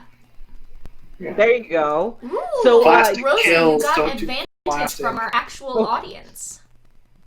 I just pulled like a huge clip of my hair out, which is perfect Oh. timing. Oh, no. Yeah. Character loses hair, I lose hair. That's just how it works. Yeah, well, I'll tell you what. I would swim us up to this person right over here, and I would say, hey, listen. I hear the new girl. She is like quite a powerhouse. I think that she is leading him on, like trying to get him into like a false sense of security right now. Who do you think's gonna win? He's face down in the dirt. Yeah, false sense of security. Well, remember that this is happening simultaneously, so when Ruby's saying that, you have not yet grabbed him. He's still, like, making his sword slash sort of thing. Like, these rounds are happening simultaneously. Yeah. So he's gonna be like, oh man, have you ever seen Volcano fight? There's no contest. He's got the god of lava on his side, man. There's no way he's going down. Oh, no way. What about Archipelago? Listen, I think that they're the ones that would beat Volcano. Archipelago? I don't think so. I mean, she's like magic, man. You know, like she can't really go up against like Volcano. You know, like look at his sword. It's freaking glowing, man. Well, what about Mermind, though? Mermind could swim laps around this guy. Ruby, they didn't forget! I mean, like, I guess, but it doesn't matter how many laps you can swim around him if his sword reaches that far, am I right? And then he's kind of like high-fiving his friends next to him, like, yeah, man, Volcano. Okay, okay, Anno hates catfish. okay, but here. But here, so Rosie is, or sorry, not Rosie. The Red Terror is like amazingly talented at fighting. Oh, see, look, she just pinned him. And then You just- should totally root for her. And there's like this big cloud of like dust and stuff that comes up. You can see there's probably some sort of like chalk dust like on this stage that's meant to make Yeah, to it make like it more a dramatic, huge that's what I mean. impact, Yeah. even though everybody's warded and shielded. But it also dies down very quickly, unlike you would expect dust to do underwater, so that you can still get visibility to the crowd. It's almost as if this is planned. Can I try casting a minor illusion to just like put plants in the crowd that have like Red Terror t-shirts on and are like cheering for her? Oh yeah, absolutely. Excellent. Oh, and I think seeing a cue from that before the dust settles, at least, Ruby would definitely want to cast suggestion on the guy that's high-fiving his friend and whatnot, and be like, you know, I think I would suggest that you keep an open mind, and you know what? Give the underdog a chance. Why don't you start a chant? Rosie the Red Tower, Red Tower, Red Tower. And I would cast suggestion. It is a DC 16 wisdom saving throw. Well, he The knows, underwater so I dog. think that Let's see works. how wide. Okay, This so bro here's, is wisdom rich. here's I'm what I gonna want you to do. throw a fit.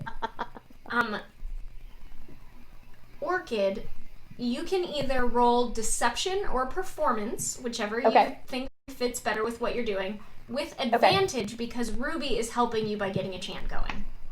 Ooh, all right. I'm gonna do deception. She's just more equipped for that. So we'll do advantage. 11. That's a 2. We'll go with 11. That is a 20.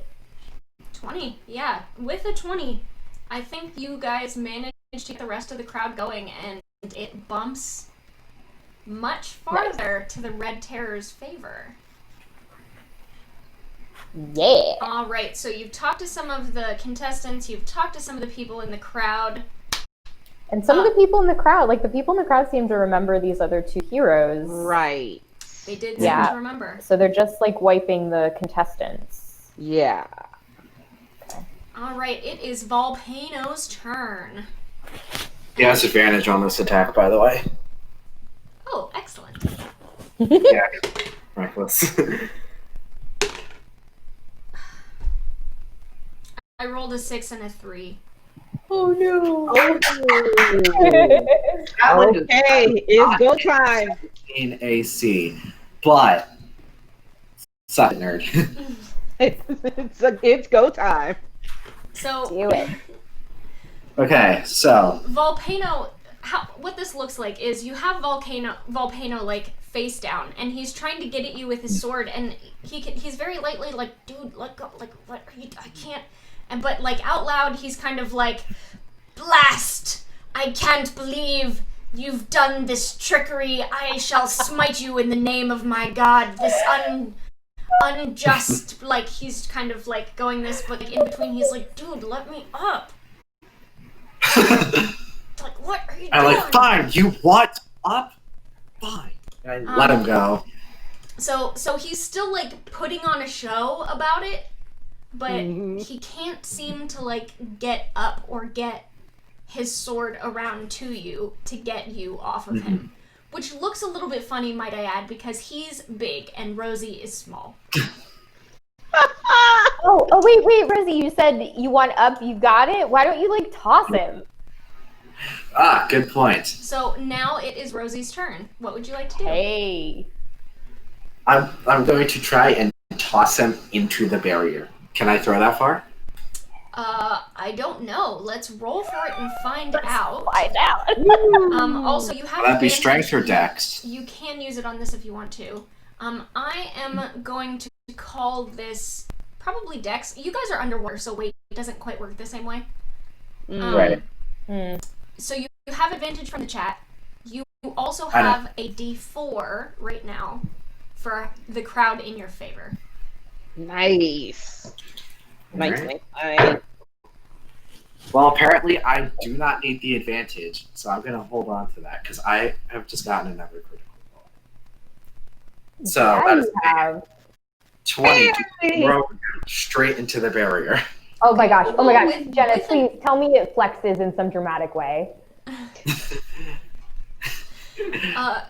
So first let's go with Rosie. What would you like this to look like since you got a critical? You have a bit more control over the situation. Like, what are you hoping for?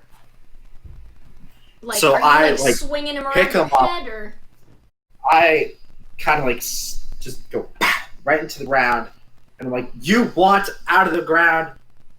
And throw him straight into that barrier with all of my might.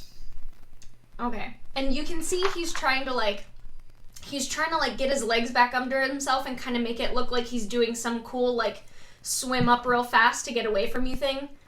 Like he's trying to make it look like it's on purpose for him, but he can't. Like you throw him and he's moving so fast, he just cannot get his legs back under himself, and he's kind of like almost in like a tide of like kind of spinning around before he just kind of like bonk right into the barrier and starts like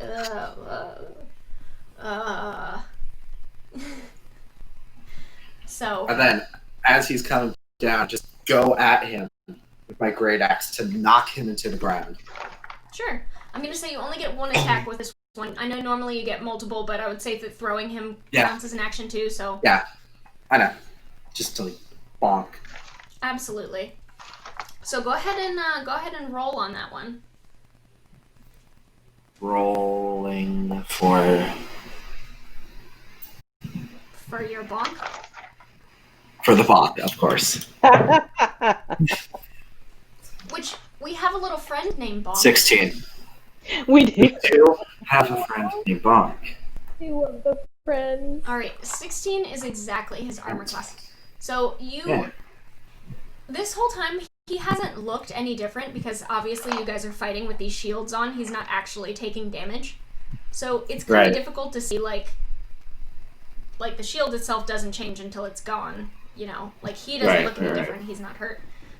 But you do this sort of like, directly over top of him, bring the axe down, and it's not like it's an axe. You're not even using the blade. You're using like the flat part at the top, Yeah. and just whew, right into his like lobster chest plate, I guess. And it's just enough that it dispels. He had 1 point left on his shield. Just Oh my enough that God. it dispels. Look at and it Mike goes, Lobster this to me. And he Go kind of cry does that to like, your mommy. no curses. And the crowd goes wild. So you see Wade comes up and he's like, introducing our newest contestant, our latest victor. Give it up for the Red Terror! And the crowd's like, woo! Woo! I'm great. I know. Thank you. Thank you. So your friend here is gonna stay back behind and do that like next time I'll get you sort of thing. But Yara's gonna come up to you and be like, all right, if you want to come back with me, he already has his thing dispelled. We gotta dispel yours in the back, otherwise it just stays there. So come with me. Okay. And we follow close behind. Yeah. Sure. Yeah. So they're gonna do that. They're not over there. So he kind of goes back after a while. You see the next couple contestants come on. They start the next thing. Did you guys have anything else you wanted to ask? Anybody else? Anything else you wanted to do? 'Cause, I mean, like I said, this is I like a think simultaneous thing. So What is this guy over here? Sure. Is it pinging? I can't tell if it's pinging. I do not see a ping. You talking about this one? the yes. Oh, I did. Yeah. You have not asked him anything. Yeah. Hmm. I don't like leaving Rosie alone. I'll be fine. But we also haven't really talked to the people over here at all. What do you think, Ruby? Yeah. You haven't Well, really... I think Rosie has proven herself really capable of handling herself, and what she would say that to you like on the side, and to Wade she would say, you know what, we're gonna be right there. We'll be there right in a minute. We have a thing, and I'll go ahead and pull Orchid over towards these two individuals here, and I'll say, Orchid, make it quick. What do you want to ask them? Go. And Wade is back over here with you. He's the MC. It was the manager, the one who had been like doing the paperwork with you guys and everything before. He's the one that brought you back. Okay. Oh, me? Okay. Hi guys. I'm Orchid, and I'm with the Red Terror. She's great, wasn't she? Oh my god. Totally so good. I mean, like, a little bit, the fight was maybe a little bit faster than what we normally do, but like, she's definitely got some good, like, workable structure. We just gotta need to work on the timing, but like, she did a great job for her first time. Yeah. Mm-hmm. I know. So, you see the other guy's just kind of like rolling his eyes like, well, at least it was over with quickly. I have to give her that. You guys are so cynical. Anyway, so we were wondering if you had ever seen Archipelago fight, because I'm her biggest fan.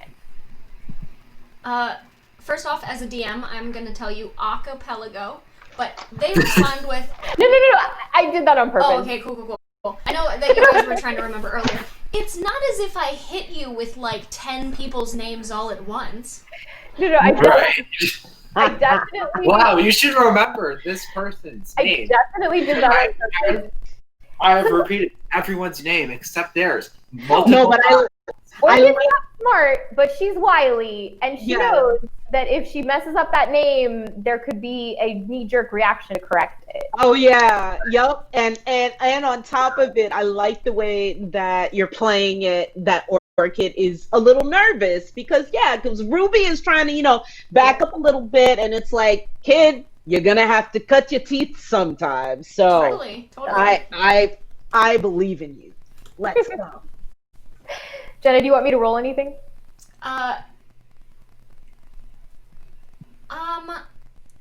I don't think so at this point. It's an easy deception. You look star-crossed and you're talking about wrestlers like that I'm not gonna make you roll for something that's that easy. So Wade's kinda like, I don't think I know that one.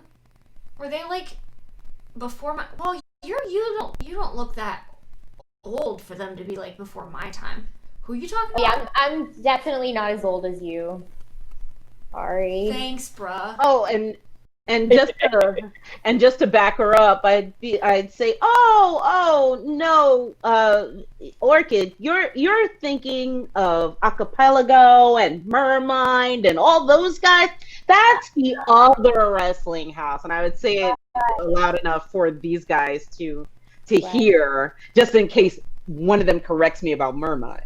Of course. Gotcha. Wade just kind of looks confused at you, and this other guy who was being himself earlier just kind of turns to you and is like,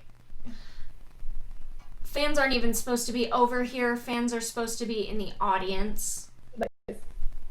You can be two things. I'm a fan and an investigator. You don't know. An investigator? Managers. Oh, I didn't. No, an investor. I'm an investigating? Investor. She meant. You know what? She's really nervous. She's just so happy to be here. And you know what? If I may make a suggestion. At this point, I am going to ask for a deception check, but you can have advantage because Ruby's helping you. But you definitely need to.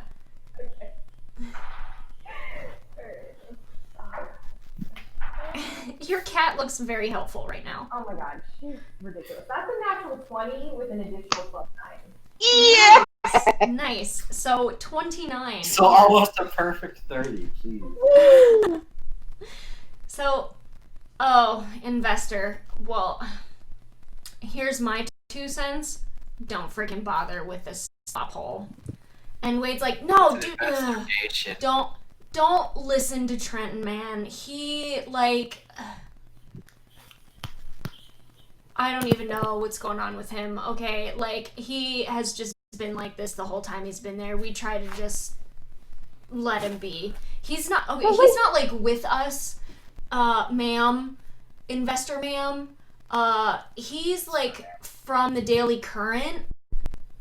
He just does the columns on like, he's the journalist. Like, he's not, like, part of the organization. So I'm sorry for any, and you can see that this is, like, kind of a normal thing for him, that he's like, I'm sorry for any discomfort that he may have caused in, like, trying to, like Yeah, like that's a little rude, you know. Yes. You know, my friend here, you Like, know. Daddy, like, he has so many pearls, and I get a few every quarter, and I really like to give them to people who are really helpful to me.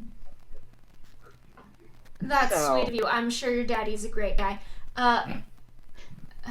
Now, did Trent swim away from the conversation though, or Trent's still right there? Trenton and Wade are still here.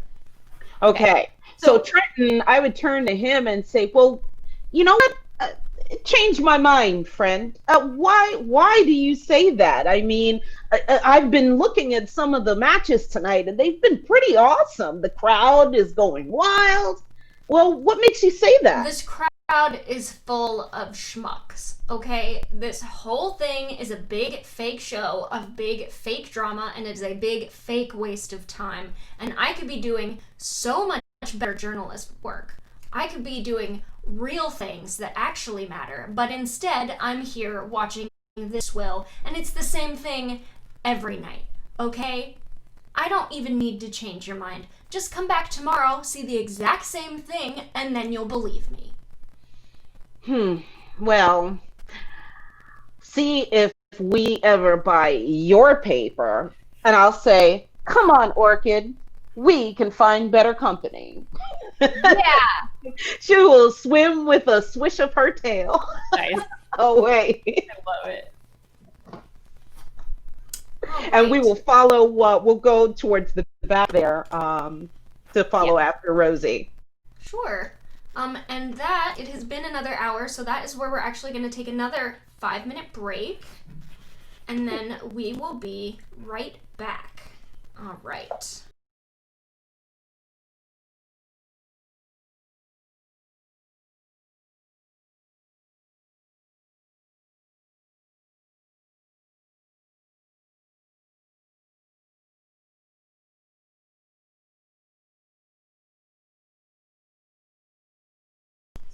Wait. Okay, so we should be back, or at least back here in a second. Sorry, you guys. All right. How's your night? Okay, excellent. Okay. So, you guys are still outside talking. This is, just for a minute or two, this is Yarrow and Rosie in here. So, Rosie, if you had anything you wanted to ask him or say to him, now is your chance.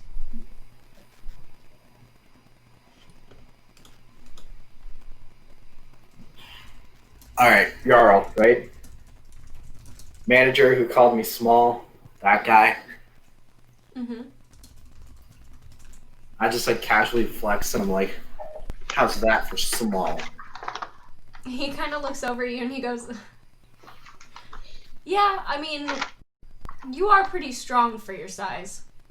You know, For my I used to be a contestant size. too, you know. It was probably a little bit before your time, but Yeah. I mean, my used to rage do this. still hasn't ended, so I could just go. Your rage actually has ended because you have not Darn. taken damage or done an attack in the last 6 seconds. Wow. Okay. Protein Ninja, who are you trying to give advantage to?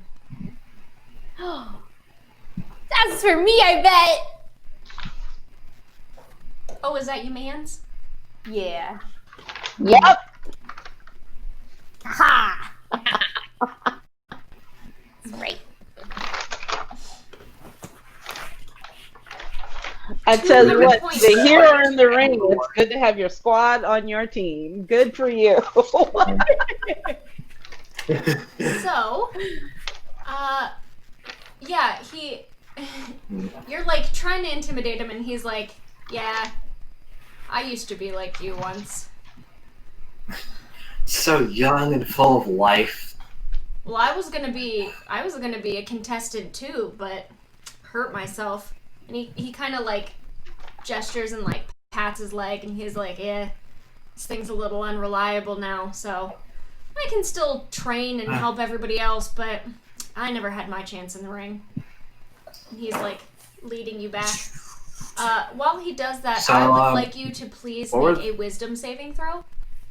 I was literally just about to ask what were the names of the other people, because I think I figured something out. I don't like it. Oh yeah, it's Archipelago and Mermind. Mermind. Mm-hmm. There we go. All right, please. All right, 16. If I need to use the advantage, I will. Ooh, yeah. Let me. We need to send a challenge work that's like 5 points, and it's just a random picture of Leo. Maybe just during the break, instead of "we'll be right back," it's just a random picture of Leo. That would be nice. No, you're good. You're good. So he kind of pats you on the shoulder while he's telling you this, and for a second you feel like your mind kind of cloud over a bit, and you kind of like shake it off. Right. And he kind of like.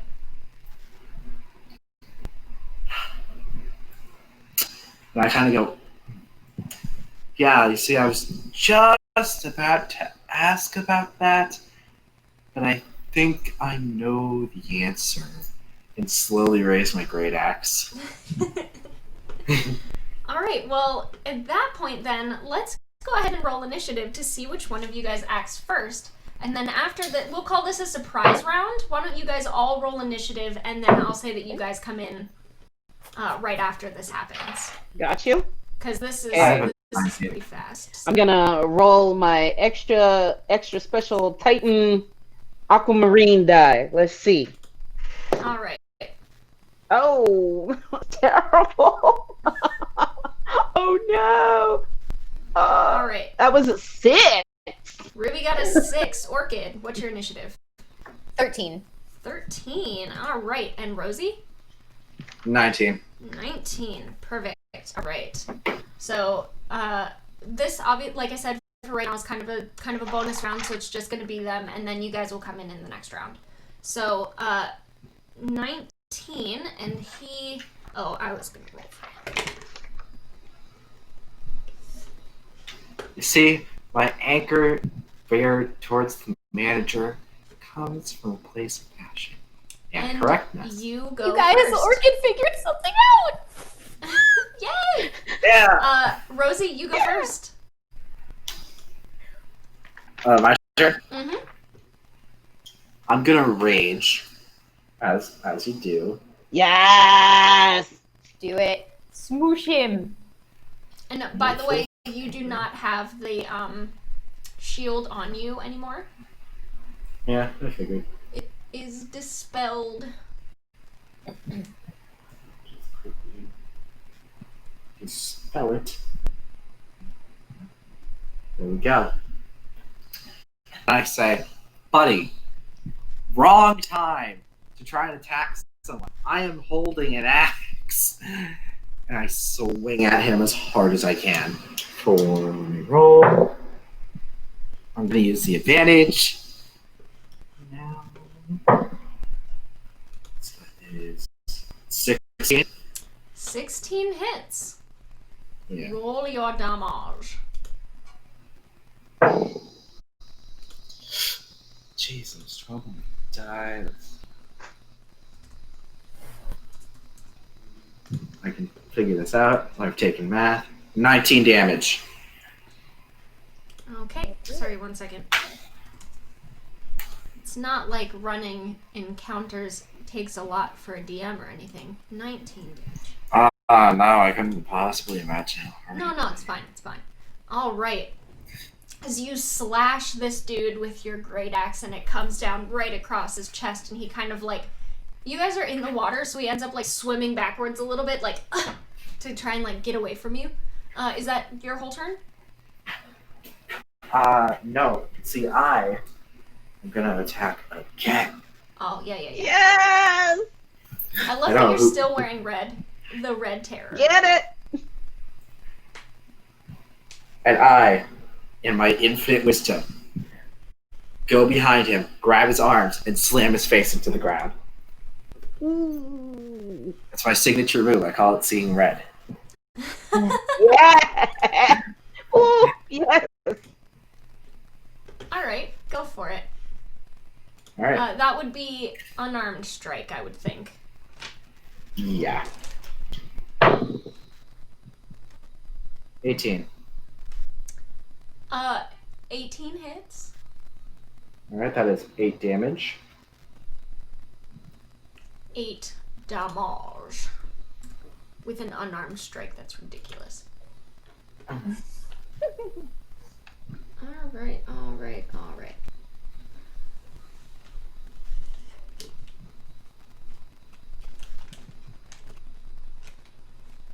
Okay.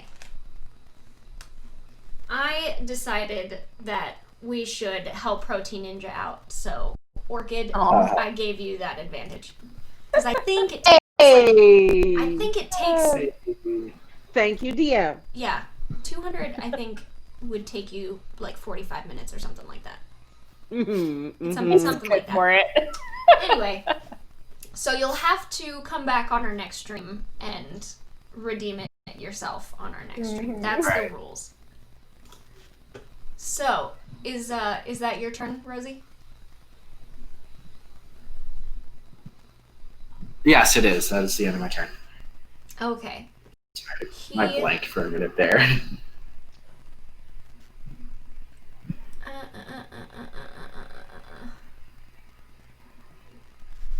He is going to cast a spell. He is going to swim away from you.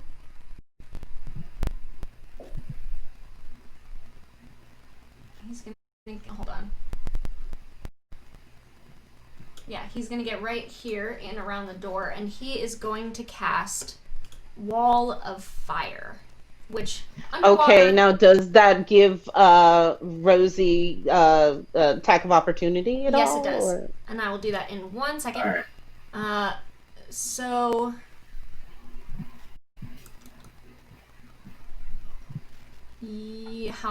how far is this thing? It's forever far. So basically, what this looks like is like he kind of sections off this area right here. We'll call it. Okay. And obviously we're underwater right now, so this doesn't look like a wall of fire. It actually more looks like a wall of like water with like superheated boiling liquid around it, like lava sort of thing. So still hot, still does heat damage, but does not look like fire. Because for some reason, whoever wrote D&D forgot that water can boil. And I've never forgiven them for that. So it's these hot waves of water bubbling and boiling and yes. oh yeah. So that is going to be his turn, and I will go ahead and let you do your attack of opportunity. I just wanted to get that done. So go ahead and roll that. Great axe time. That's it. That is an 18. That hits. Rolling damage. That is also 18 for damage. Nice.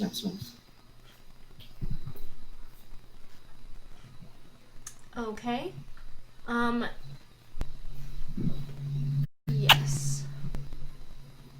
You said 18 damage? 18 damage. Wow. Nice. Mm-hmm. Yeah, so he is really hurt and he's kind of like limping away from you, but he does manage to get out of the way and cast this giant wall of like bubbling hot. It's almost like crackling oil in the water. You can see it like fizzing and sputtering and glowing from heat. Just solid wall separating you from the rest of this area. And that being the end of that round is when you guys are going to come in. So now it is going to be Orchid's turn. Okay. Yeah. So she's gonna come in like what's the term? I don't know. A crazy person. And Berserker. yeah, there we go. Yeah. She's going for it. So I am okay. So she's gonna cast Storm Sphere because it can't hit anybody else. Yay! Yay! Ooh, thank you. I know, right? On this, this isn't Wade. This is the manager. What was his name? Yarrow. Wade's Yarrow. still outside. Yarrow. Wade's the like dude bro man. Dude, bro. Okay, so. Okay, let me see. This is a 20-foot radius sphere of whirling air, well, currents, I guess, springs into existence centered on a point you choose within range. It's a 20-foot sphere, remains for the spell's duration. Each creature in the sphere, when it appears or that ends its turn there, must succeed a strength saving throw or take 2d6 bludgeoning damage, and it's difficult terrain. And then until the spell ends, you can use a bonus action on each of your turns to basically shoot a bolt of lightning at it. So, Okay. Are you trying to cast this behind the wall of fire? yeah, is that not possible? Do you have to be able to see the point?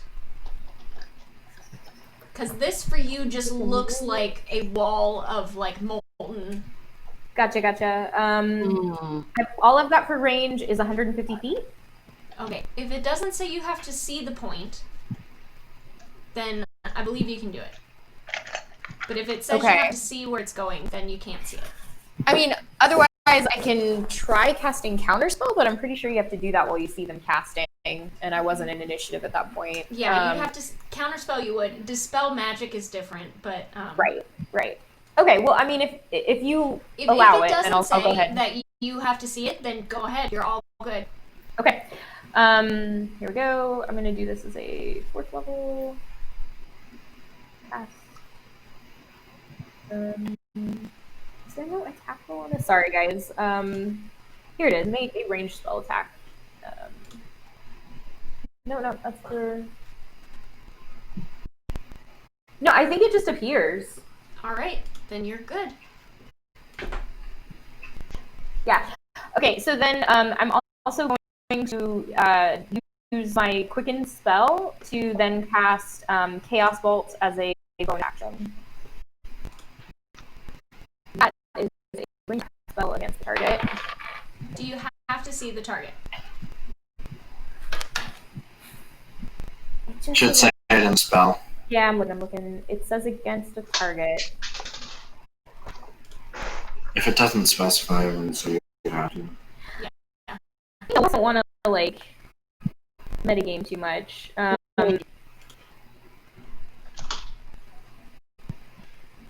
It does say, but it's up to you, Jenna. What are you? If what's it your call doesn't on say, that? you're good to go. Okay. Yeah. Like D&D spells are very specific, so if it doesn't say, Yeah. Okay. Yeah. So it's going to be the Chaos Bolts. Okay, range attack spell. Okay, so that's a 27. to hit, yes. Okay. Yeah. Ooh, if a 27 didn't hit, oh my god, I'm going home. All I right. mean, I hit him with like a 16, so I think you're good. Well, it's 7 damage, but it's acid damage because it's a chaos bolt, and that's what it settled on. Okay, there we All go. Okay, that's my turn. 7 acid damage. Okay. Next, just give me one moment, please.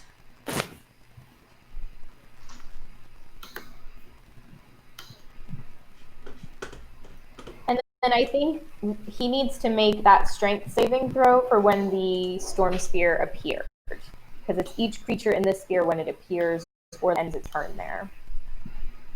Okay.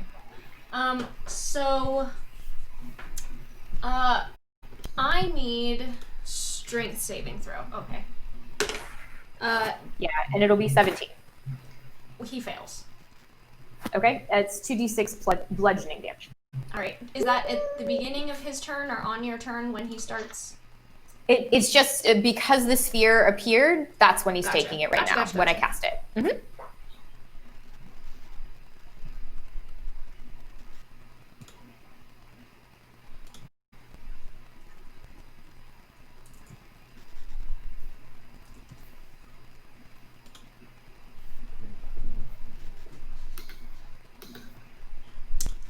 Ooh.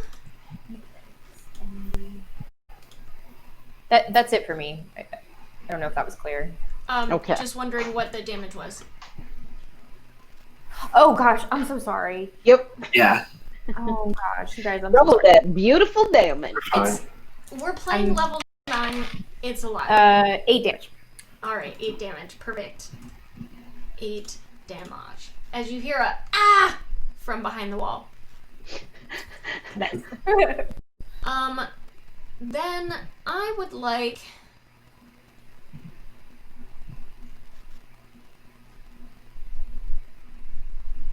I need Rosie and Orchid to please make a dex save. Oh no, not a dexterity saving throw. This is not one 16. This is not one you can see, by the way. Yikes. 13 for me. Okay, 13 and 16. Yeah. 16. Okay. Rosie saves, Orchid does not. Figured. Oh no. Oh no. Let me get out my dice.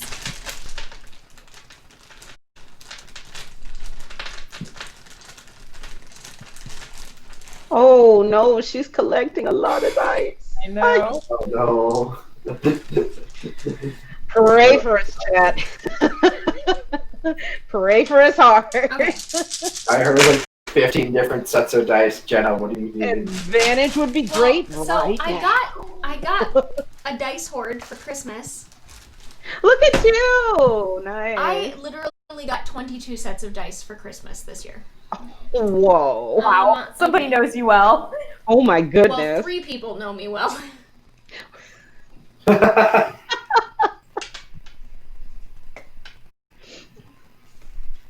Oh, Yeah, I could like never do more than one set of dice. can I use Tides of Chaos to gain advantage on that? This is 34 points of fire damage. Because I rolled Okay. pretty low on most of my dice. Oh. Oh. So, Should have just hit me instead. well, so for Rosie, you half it because you saved. So 34 halved is 17. So you take 17 points of fire damage. Orchid, you take the full thing. How does that work for you? Well, if you allow it, I can use Instant death. Tides of Chaos to gain advantage on an attack roll, ability check, or saving throw. So I could try again, basically, using my magic. Sure. Okay. Also has nothing to do with that it might proc wild magic more frequently or anything. Ah. Oh. Oh yeah, that's even worse. Okay. That is That is more than half my hit points in once. I don't know if that's a thing anymore. No, you're good on that one. It would be As long as you're not down to 0 HP right now, you're still in it. Mhm. No. I'm there there. are- Working rough, but How much did you say? 34? 34. 34? Yeah. As a huge fireball blasts from right behind you. Okay. Wait, As- behind me? Behind you. Behind As you see me? walk in the door. This little booty face. I knew it. Who is actually more off the map, but I can't have him any farther off the map. He's like in the door right now, so he's not really next to you guys, but you know what I mean. A traitor. Who would have guessed? And he comes back. He comes in behind you, like, and goes like, "Investor, huh?" People can be two things. And then, It's an investigation. yes. oh We're gosh. investigators. Oh my god. I really want Orchid to be really like rich now and just be able to bankroll the UWWE just out of spite. Right. You Aw. can have whatever background you want. Oh my god. Honestly, like, I mean, Rosie's rich. Oh yeah, there you go. I think there are a couple people who like used to live in the lap of luxury and gave it up for a life of adventure. For sure. Mhm. It's a good background. Ru- Anyway, so Ruby that is is gonna be- actually, she's got adventuring in her family, so she's a she has a scion background, adventurer scion. So like her dad is like a famous adventurer in those circles, and she's like trying to claim some fame for herself, She's got to prove herself. right? Yeah. Yes, because she Knocking on her parents' door to get money to buy the Right. WWE. So, she's trying to prove herself. So. Nice. Ruby, it is your turn. Also, I see Okay. people talking about wild magic in the chat. Just a reminder, we do have, it's a very particular custom table of wild magic I created, but you can redeem wild magic. All of it just blowing up. No, it doesn't. The wild magic It's that I different put colors. together It won't is work it out. Oh, special for Wait. Siren Squad. oh dear. That's amazing. I want it even more now. I feel like Rachel is gonna start like actively trying to roll Wait, I'm just gonna Wait. spend all my spell slots. Wow. Okay. Okay. Ruby, it is your Jenna, turn. you have to. I've Yeah. done it. I've redeemed a wild magic surge. All right, you've redeemed Wait, the what? wild magic surge. So, Yes, here's how- channel. all right. So, Okay, Ruby- pause. Yes. Because Audrey redeemed wild magic. This You're the particular best. wild magic from the chat is different than Orchid's wild magic. This is a special table that I made, and there's all sorts of things on it. It could be good, it could be bad, it could be nothing, you don't know. So, Right. Audrey, since you chose it, tell me who this is centered on. Well, let's do Orchid. Just for Okay, let's do Orchid. So Stay I with need the you day. to roll me 4d6 and tell me Okay. if there's any doubles, triples, or quadruples. Okay. Ooh. Wow, you are really hella specific, Jenna. Whoa, what? Oh, I've I got am a very table. excited about this table. Hang on. Ooh. I am wiggling in my seat right now. This is Okay, that is a double one. A double one. Okay, and what was your total? 10. 10. Okay. Interesting. Okay, Oh, no. so Colors everyone Orchid up. around Orchid, you see Orchid's hair and like eyebrows and stuff start growing super fast. Like she starts looking like Rapunzel. She just has rapid hair growth going on. And she's got like wizard eyebrows happening. Like You can, and like like, really braid her super eyebrows. long eyelashes. Like Into all, her hair. all of Orchid's hair just starts growing super fast. oh my Amazing. God. Easy to tie one of them down. Yeah, so how my wild magic works is there's the regular table, and then if you roll doubles, triples, or quadruples, there's an extra side effect. So that was the extra side effect is rapid hair growth. The 10 that you rolled, Orchid, what are you having vivid hallucinations about right now? Oh, dude. Everybody. Okay, here's what it is. Is it octopus We are tentacles? all fighters. We are in the ring, and we are fighting each other. We're like tag team against each other. We are absolutely wrestlers. Absolutely. I mean, come on. Okay. I'm totally derailing my own one shot right now. I need to know, Orchid, in your vivid hallucination, do you and Ruby have costumes? Yes! Are you kidding? Oh my god! I can't. Wait. Okay. So my costume is like the biggest fin, and I'm Rosie's fan. So my whole costume is just like complete like pretend cosplay of the Red Terror, and I'm the biggest fin. I love that. my I love that. What's Ruby look like? I don't know. That's up to her. Oh, okay. Well, how about this? Ruby, do you have an idea of what your costume is and what your name is? And if not, I'm going to ask chat. Yes. I have absolutely no idea. Chat, give me a Chat, good. do it. Okay. Be good. Chat, we're gonna move on. It's actually Ruby's turn right now, so we're gonna let Ruby do her turn. But while she's doing her turn, please explain to me what costume she's wearing and what her wrestling name is. In Orchid's And mind, bear in mind that I didn't summon it in time enough for this fight, but she has a familiar named Bubbles, she does. who is a seahorse. A little So if seahorse you wanna- familiar, yes. Yeah, you want to graft him in there some kind of way? Go for it, chat. Yeah. In the meantime, seeing as soon as she sees that wall of boiling, roiling water come up, Mhm. she's gonna try to cast Dispel Magic over there. Okay. And let's. Like a smart person. Uh, I mean, because I gotta be able to see what I'm doing, babe. So read me Dispel Magic. It's something. Is 3rd level and under is automatic, and 4th level and over is what do you need to do for it? 4th level or higher. It says you automatically end the effects of a spell on the target if the spell's level is equal or less than the level of the spell slot you use. Let's see. Oh yeah, for each spell of 4th level or higher, I have to make an ability check. DC equals 10 plus the spell's level. So that's a 3rd level spell. It's a DC 13. Okay. That I would have to tell do. Tell me what level you're casting Dispel Magic at.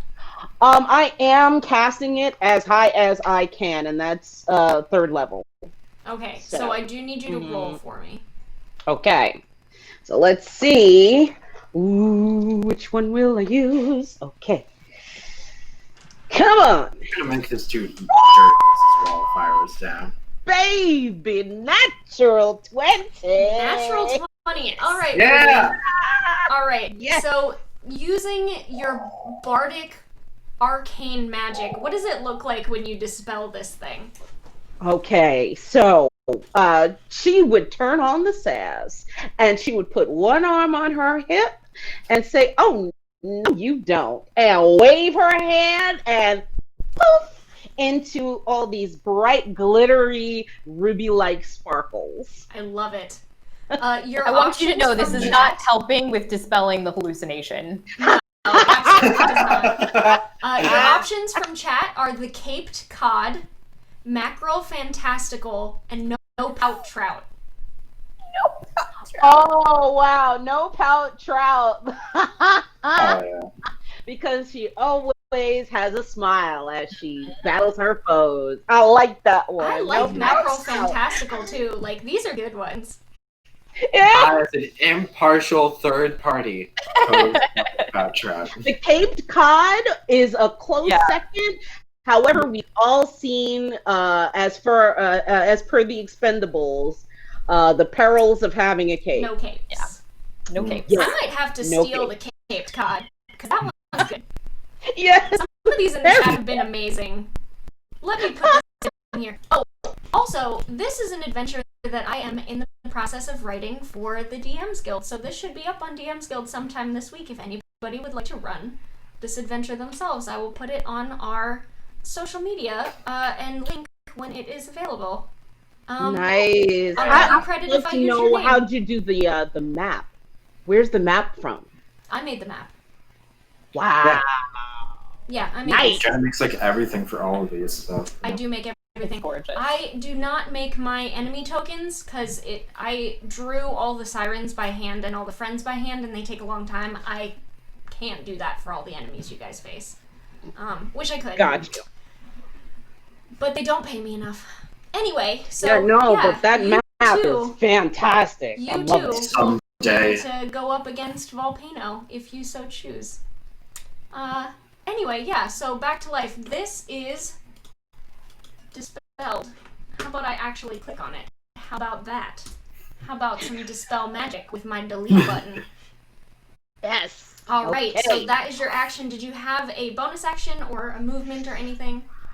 Let's see. I think what I want to do is get in a position, a flanking position, to help out, because I see that we've got some company now. So yeah, I'm trying to get into a flanking position. If I have to, well, I can't position myself exactly diagonally because it's back that way, but Yeah. you know, Well, and this map kind of like is right there so that I could fit the whole thing, but he's kind of like in the door. He's not exactly next to Orchid either, so you do have some room to get behind him. You still won't be flanking exactly, but you'll kind of have him surrounded.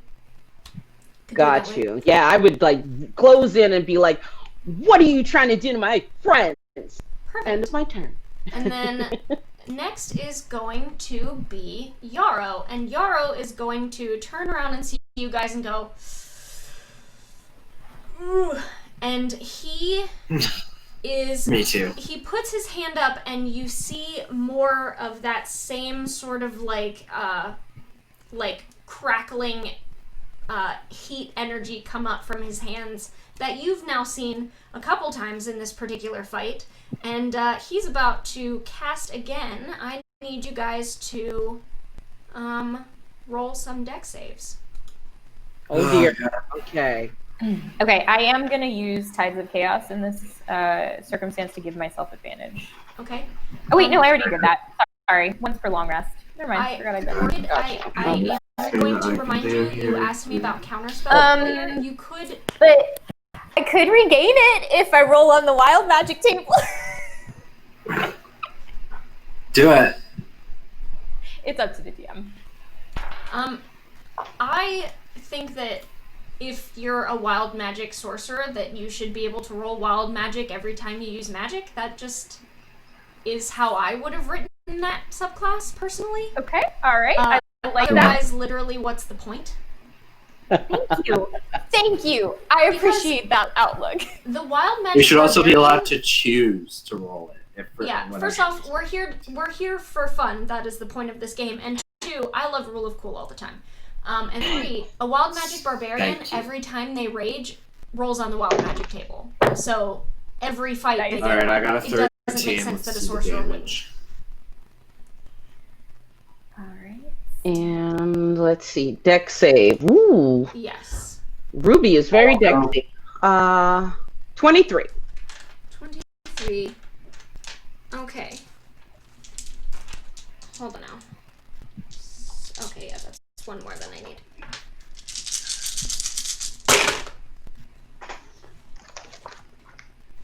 There it is. All right.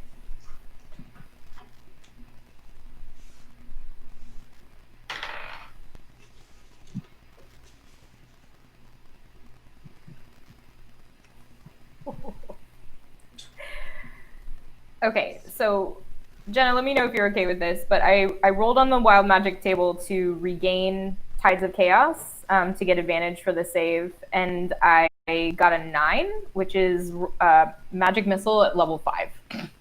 Awesome. Oh god. Okay, yeah. So let's do this in order. Target it on you. Target it on you. Oh, snap. This is 27 points of damage. So let me just go down the line real fast so we can Yeah. keep track. Ruby, what was your save? 23. Okay, so you would take half of 27, so 13. Okay. Got it. Rosie, what was your save? 13. Okay, you do not save, you take the full 27. Oh, Oh no. Okay. And that is not Better halved, shot. because it is magic fire damage. Just so we're clear on that one. And then Orchid, you had advantage on your roll. What did you end up getting? 18. 18. Okay, so you saved, so you'd take 13. 13. Okay, so now Magic missile at 5th level. magic missile at 5th level. Okay, so there are 2 people around you. I don't remember how magic missile works. Magic missile never misses. I Yeah, do you know that. just So do- go ahead and read it to Never me. misses. You, It does like but it's this all at the one force damage person. is going to be a little different. I'm trying to pull it up. Give me a second. Yeah, no problem. Just whenever you do pull it up, go ahead. 4 force damage, and then I think everything above first gives an extra missile, so that would be 5 extra missile, or 4 extra missiles. So that would be 3. I'm just gonna go ahead and ask you now. Is this lethal damage? Because I feel like with that many missiles, who knows? It could be. Spell slot, 1 dot for each spell slot of. Okay, so 1d4 plus 1. So Audrey, check me. If it's at 5th level, I should be doing 5d4 plus 5. That sounds right. Okay. Yeah. Ooh. All right, let's do this. Why are you asking me? It's not like I know anything about that. I figured you'd know. Oh wait, no, that's. What do I look like? A math nerd? Jeez. Okay, so Oh, you know I'm a communications nerd. yeah, there was no indication otherwise or anything. Bear with me, I don't have this on my sheet, so I have to pull it up from somewhere else. No, you're fine. I of all. Gee, I people wonder why you understand wouldn't the have math. this on your sheets.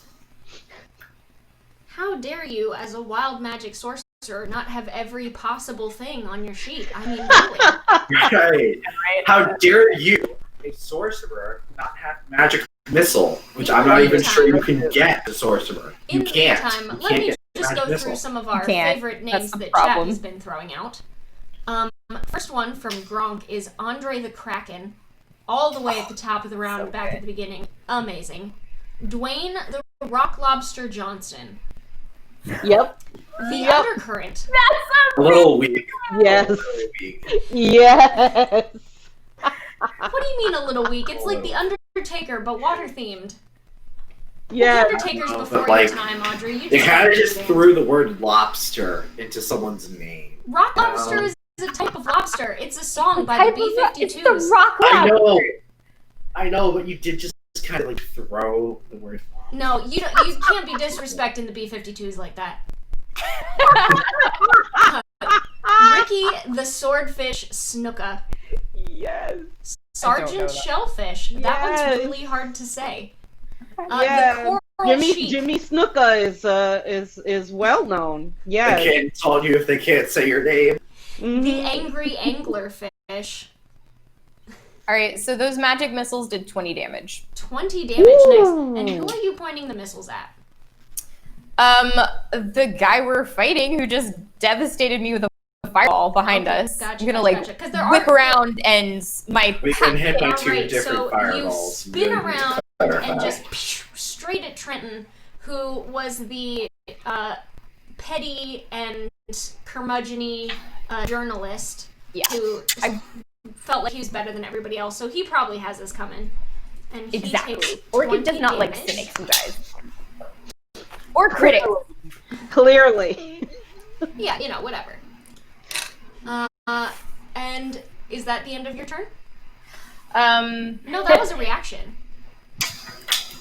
That was not even your turn. yeah. Jeez. That was a okay. reaction.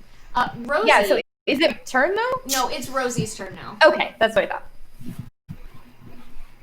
Your turn is All right. after. Take that, Triton the Betrayer! You say like you totally meant to do that. And Exactly. he's kind of like, it's Trenton! Oh! So I go at Mr. McNeefish over here, Yeah.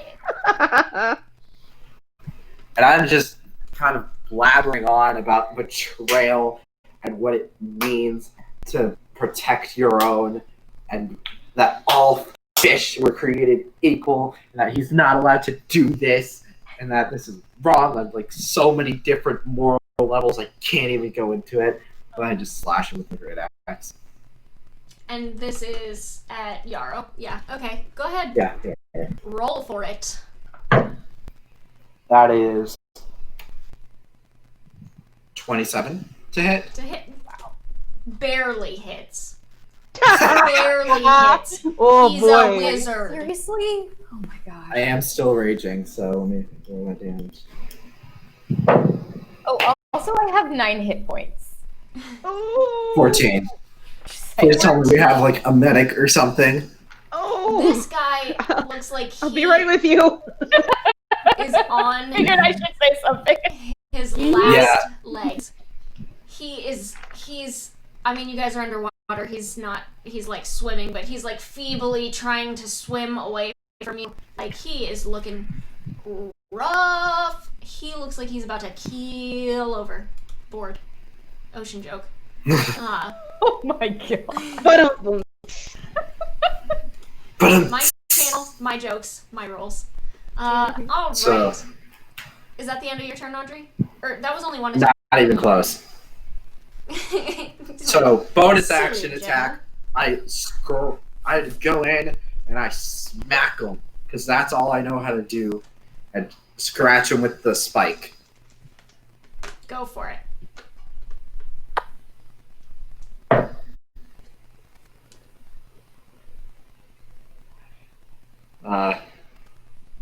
Okay. So that missed. What is it? He's a wizard. Let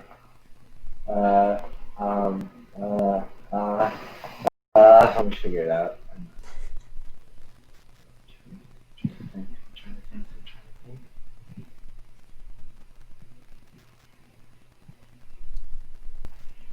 $11. That does miss. Yeah, I figured. For the record, it's 3 plus 8.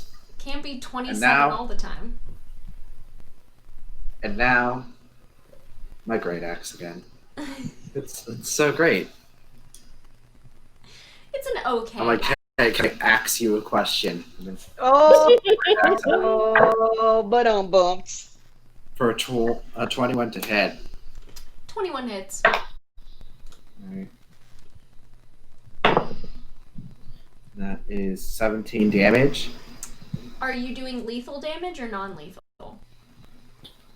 Well, I mean, am I allowed to kill?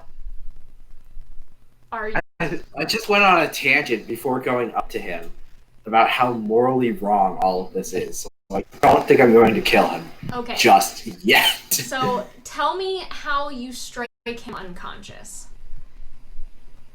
So I take my great axe, I like swipe him across the chest, I pause for a minute, I think about what I've done, and I just bonk him right in the face with the butt of it. Nice. All right, and he go night night time. Bye-bye. He's not dead, but he You will be krilled soon. him. Here you go, night night. He will be soon. Don't you worry, chat. The best. Yeah. So, is that the end of your turn now, Rosie? Yeah. Excellent. Ruby, it is your turn. Okay. So, as my action, okay, I have an ability called Counter Charm. As an action, until my next turn, me and any friendly creatures within 30 feet that can hear me gain advantage on saving throws against being frightened or charmed. So I'm going to make it official. I will not leave this one's threat range, but I'll come 5 feet closer just so I can get in there within that 30 feet to reach all the way here, you see. And so that's advantage against being frightened or charmed. Okay, guys?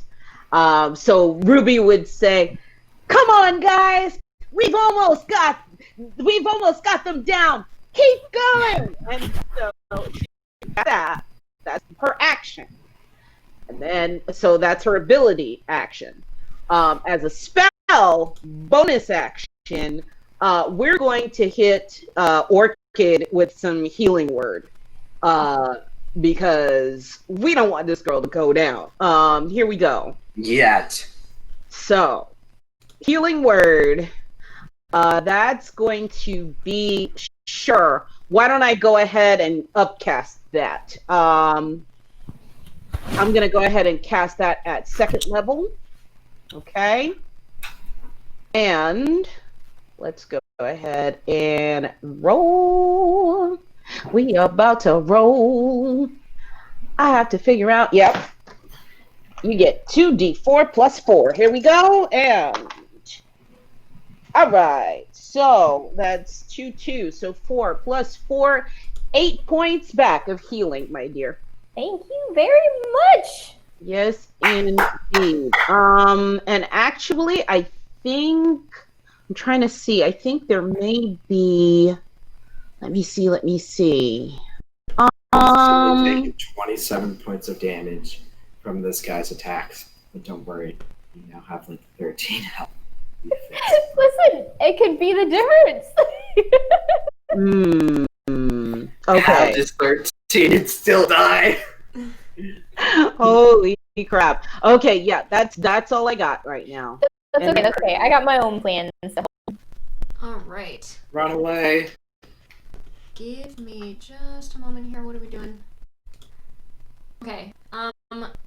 Orchid. Okay. It's my turn, right? Or are you about to hit me with something? I can never tell. It is Sorry. your turn. Okay, cool. Also, I'm So- trying to think at the same time. It's very difficult. Orchid is very excited by this whole thing, and her hallucination actually morphs a little bit after Ruby heals her, and now she's like split down the middle as like one half is Red Tide costume and the other is like Ruby costume. And she's gonna cast Mirror Image. 3 illusory copies of me appear, and we all do a cheer. Yay, go Ruby! Yay, go Red Tide! We're the best! And they all do it together. Hell yeah. So, okay. That's Mirror Image, which just, I have 3 duplicates that makes me hard to hit. And then for my bonus action, I'm going to use the, okay, cat, jeez, okay. The storms, oh, okay. The storm sphere of lightning, let's see. Center 60 feet. Is he within 60 feet? I can measure that, can't I? Yeah. Okay. He's like right Oh yeah, behind you. you should be good. Yeah, this guy's Ruby's down. 30 feet from me. Okay, yeah. So So, he's yeah. gonna range spell attack. I have advantage on the attack. It's not advantage. Okay. Oh god, it's a nightmare. All right. So I'm gonna roll with advantage. With There's attack. no Please such thing spare as me, too many orchids. pot stickers. It's 13? No, 14 to hit Trenton. Range spell attack. That just hits. Go ahead and roll your damage. Yes! Okay, so that's 46 of lightning. Hang on 1 second.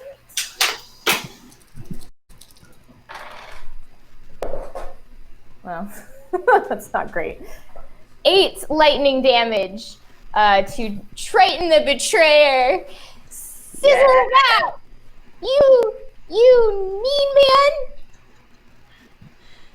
Then, Wait, so he's trying the betrayer. What's Yarrow? Well, he's that Well, what was unconscious. Yarrow? What was he when he was No. Yarrow the yellow bellied. Hey! Yo, Hey! there it is. Wait, Yeah. there's a better joke in there. What's that fish that's yellow? Is it yellowfin? Anyway. Never I'm mind. sure there's many. I wasn't fast enough, you guys. Ignore me. Thinking about fish. So, is that the end of your turn? That's my whole turn, yes. Okay, Like, listen, I already know too much about plants. I don't need to know about fish, too. fair. Next is going to be Trenton's turn. And Trenton does not know that you did the thing against being fear and being charmed, so he is going to cast Phantasmal Killer. Yeah. And Did you know that beans grow on bushes? Oh, you he is going to me. cast that at Orchid. Because Orchid has been Which the one? to, like, shooting magic missiles and stuff. Oh dear. That's okay. It's okay. Oh dear. So you have that advantage because it is a frightened spell. Okay. Yeah. Well, the way mirror image works, for each time a creature targets you with an attack during the spell's duration, I'm guessing this is an attack, though it's a save. It's a wisdom save. Okay. Okay. Yeah. Save, that's an 18. That's a 10, so 18, 19 to save. I believe that saves. That's like the highest she's ever gotten with any sort You of do wisdom-related thing. which is good because this is actually That's the a first heavy amount time of I've damage. remembered to use her counter That charm. was great. That was super clutch. Last time I totally forgot because it was the first time I was doing the Marmasi or anything Yeah. the race. Oh my god. That was awesome. Okay, so this is actually 20 points of damage, which you half because you save. So Okay. you take 10 points of psychic damage. I'm still alive. Excellent. So your Barely. Phantasmal Barely. Killer, this spell taps into your nightmares. So for you, you are imagining everybody in this big, larger-than-life, you guys are the heroes, come to save the day wrestling match. Yes. And suddenly things start getting kind of like dark and a little scary, and your friends start looking a little scary, and you kind of like shrug it off. And I think when you shrug this off, you shrug yourself out of your hallucinations, and you can actually see things regular now. Aww. It kind of like, you kind of like, no, You wake can up, stay wake in up. them if you want, I think. No, it's good. So you like see real life, and you're like, okay, my friends aren't monsters. Excellent. Well, Sounds good. I am, but we're not going to get into that. And he's kind of looking around like, he doesn't, he looks like he's not having happy fun times right now. And I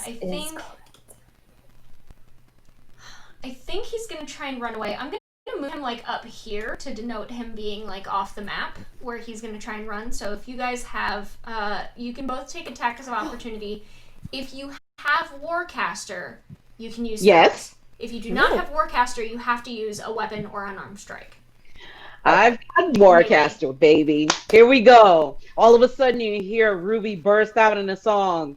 Come on, put your armor on. It's time to fight, and it won't be long. I'ma hit your face till your HP is gone. It's time to fight. Listen to my song as she's casting Dissonant Whispers. And let's see, am I upcasting that? Probably. Dissonant Whispers. Yeah, why not? Let's go all out. Smoke them if you got them, right? Third level. Yeah. That would be 5d6 if they fail. All right. What is he rolling? He is rolling Wisdom. DC 16, please. He rolled a 16. Ah! Oh, Ben Luck! Ben Luck! I can use that. Hang on. I can do this. Ben Luck, when another creature you can see makes an attack roll ability check or saving throw, you can use your reaction, spend 2 sorcery points to roll a d4, and apply the number rolled as a bonus or penalty. Yeah, no matter what you roll. So either the one. That is a -3 on what you roll. Yes. All right, so he fails. Roll that damage. Let's go. Woo! 5d6 coming at you, friend. Girl, do it. ASMR dice roll time. We have murdered a man on Twitch.tv. Woo! All Loaded right. with words, as is appropriate for a bard. Mm-hmm.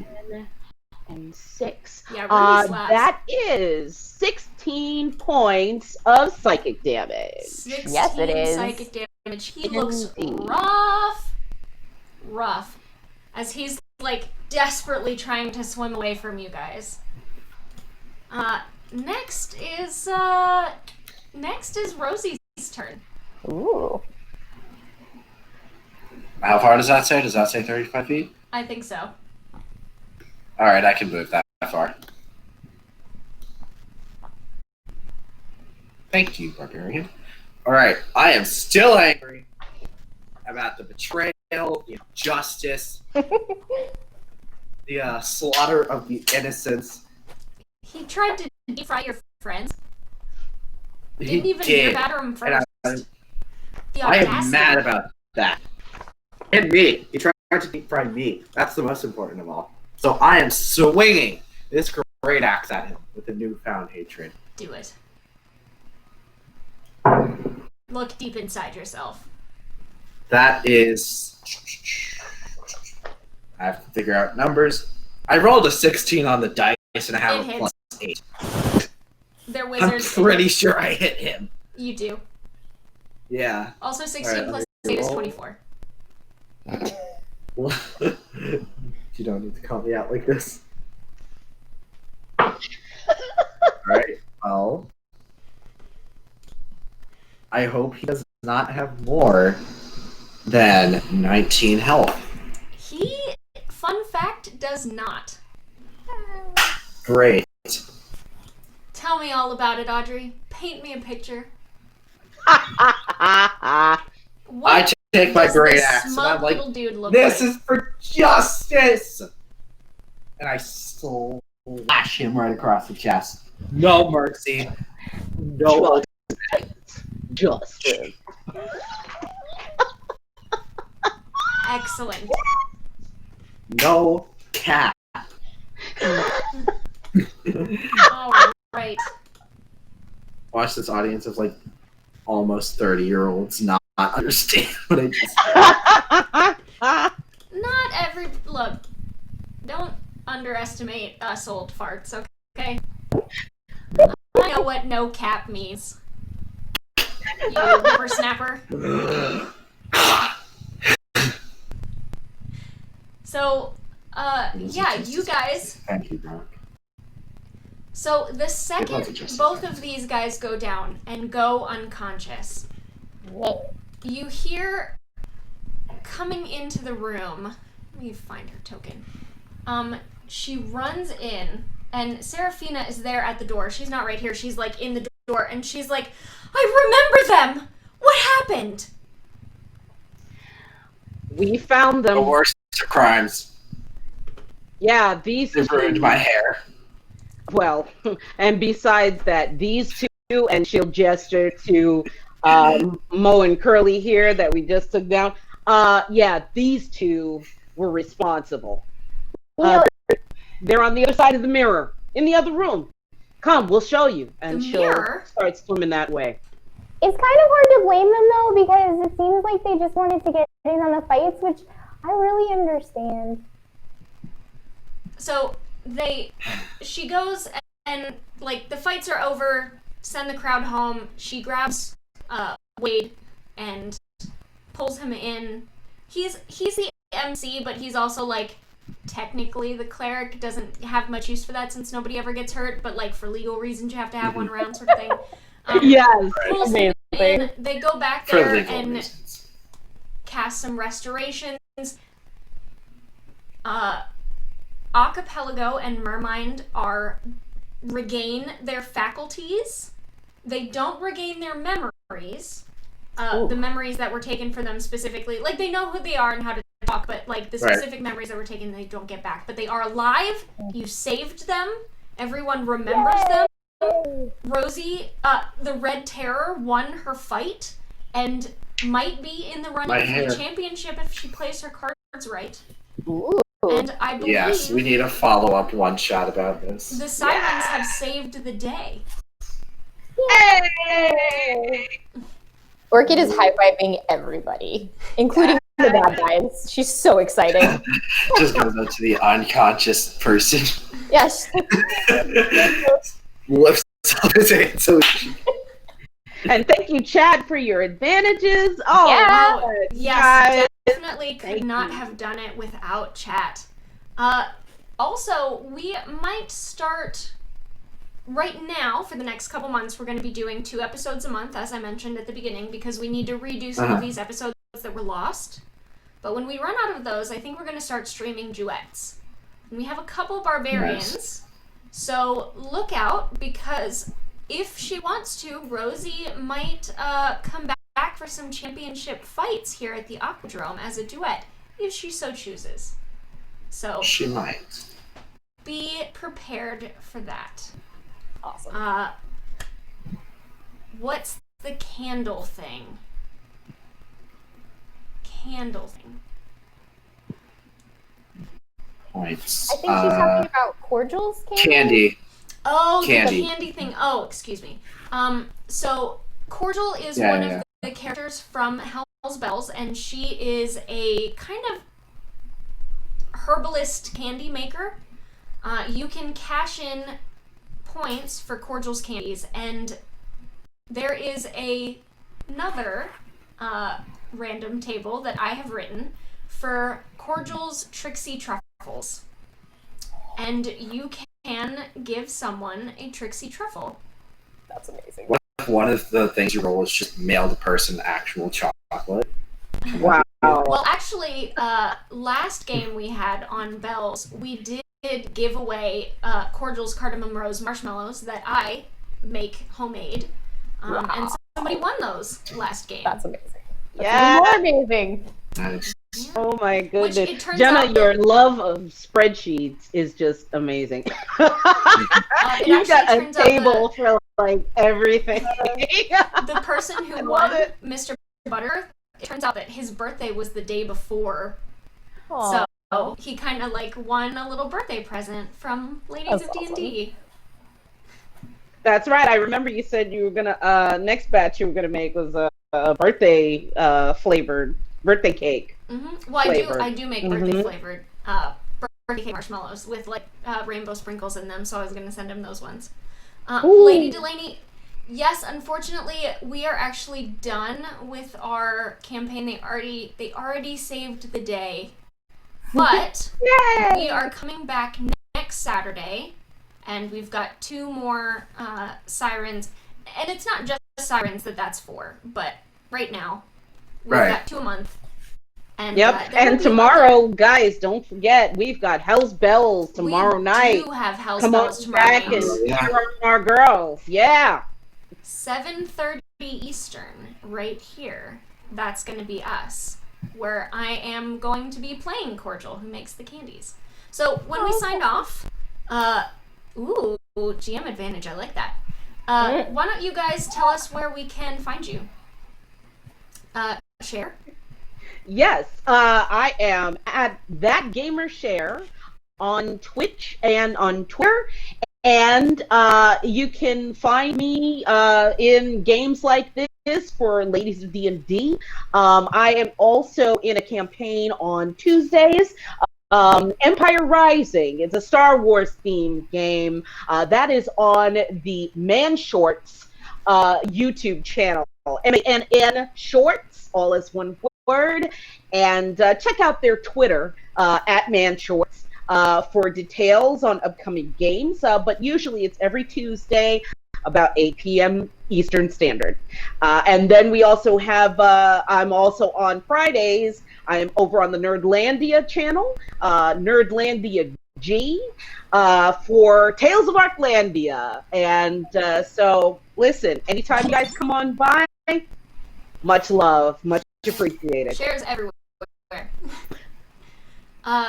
Rachel, do you? Yeah, sure. So I'm new to this whole streaming and playing thing, but I am in another game also on Nerlandia G. We play Sabers, which is a Monster of the Week campaign. Little more storytelling RP, little less crunchy than D&D, but super fun. We have a great DM who likes to torture us with like very emotional stories, but we also have a ton of fun. So you can find me over there. That's Thursday evenings at 7:30 Eastern. And then you will find Orchid in her lovely appointed room with her twin spell braiding each other's eyebrows into their braids. It does wear off eventually, but yes. Yeah, but not yet. But not yet, Jenna. Audrey, do you have anything you want to plug? No, I don't do this except for fun. Audrey? So you can find me on the Discord as Nihilistic Child, or you can just say, hey, where's the one who edits all the videos, and I'll show up. I also do all the video editing for the LD&D channel, and I also upload it all. It's very easy to do, actually. You guys don't give me a lot of work. But she does a lot yeah. for us, and we are very thankful. Yeah. I do a lot spiritually, in spirit. So if you ever need video editing done for yourself or others, just hit me up, I guess, and I'll do it. Audrey is yeah. also going to be in our new... She does do the video editing. In our new Sodden Hollow campaign, we are actually porting it to Blades in the Dark. That is not going to be streamed. That is going to be YouTube exclusive, coming out soon. We'll let you know about that one. And that one is done by me. Yay. So you'll be able to find me on Jenna Figures on all my socials. I stream Siren Squad and who even knows what else on LD&D Twitch. I am going to be on the Horde of Tales Twitch starting on Tuesday playing Sadria, the very grumpy Fire Ganassi who does not like being up in the cold. I am Cordial on Nordlandia G for Hellspells. That's going to be tomorrow at 7:30. I just do everything. I'm everything everywhere.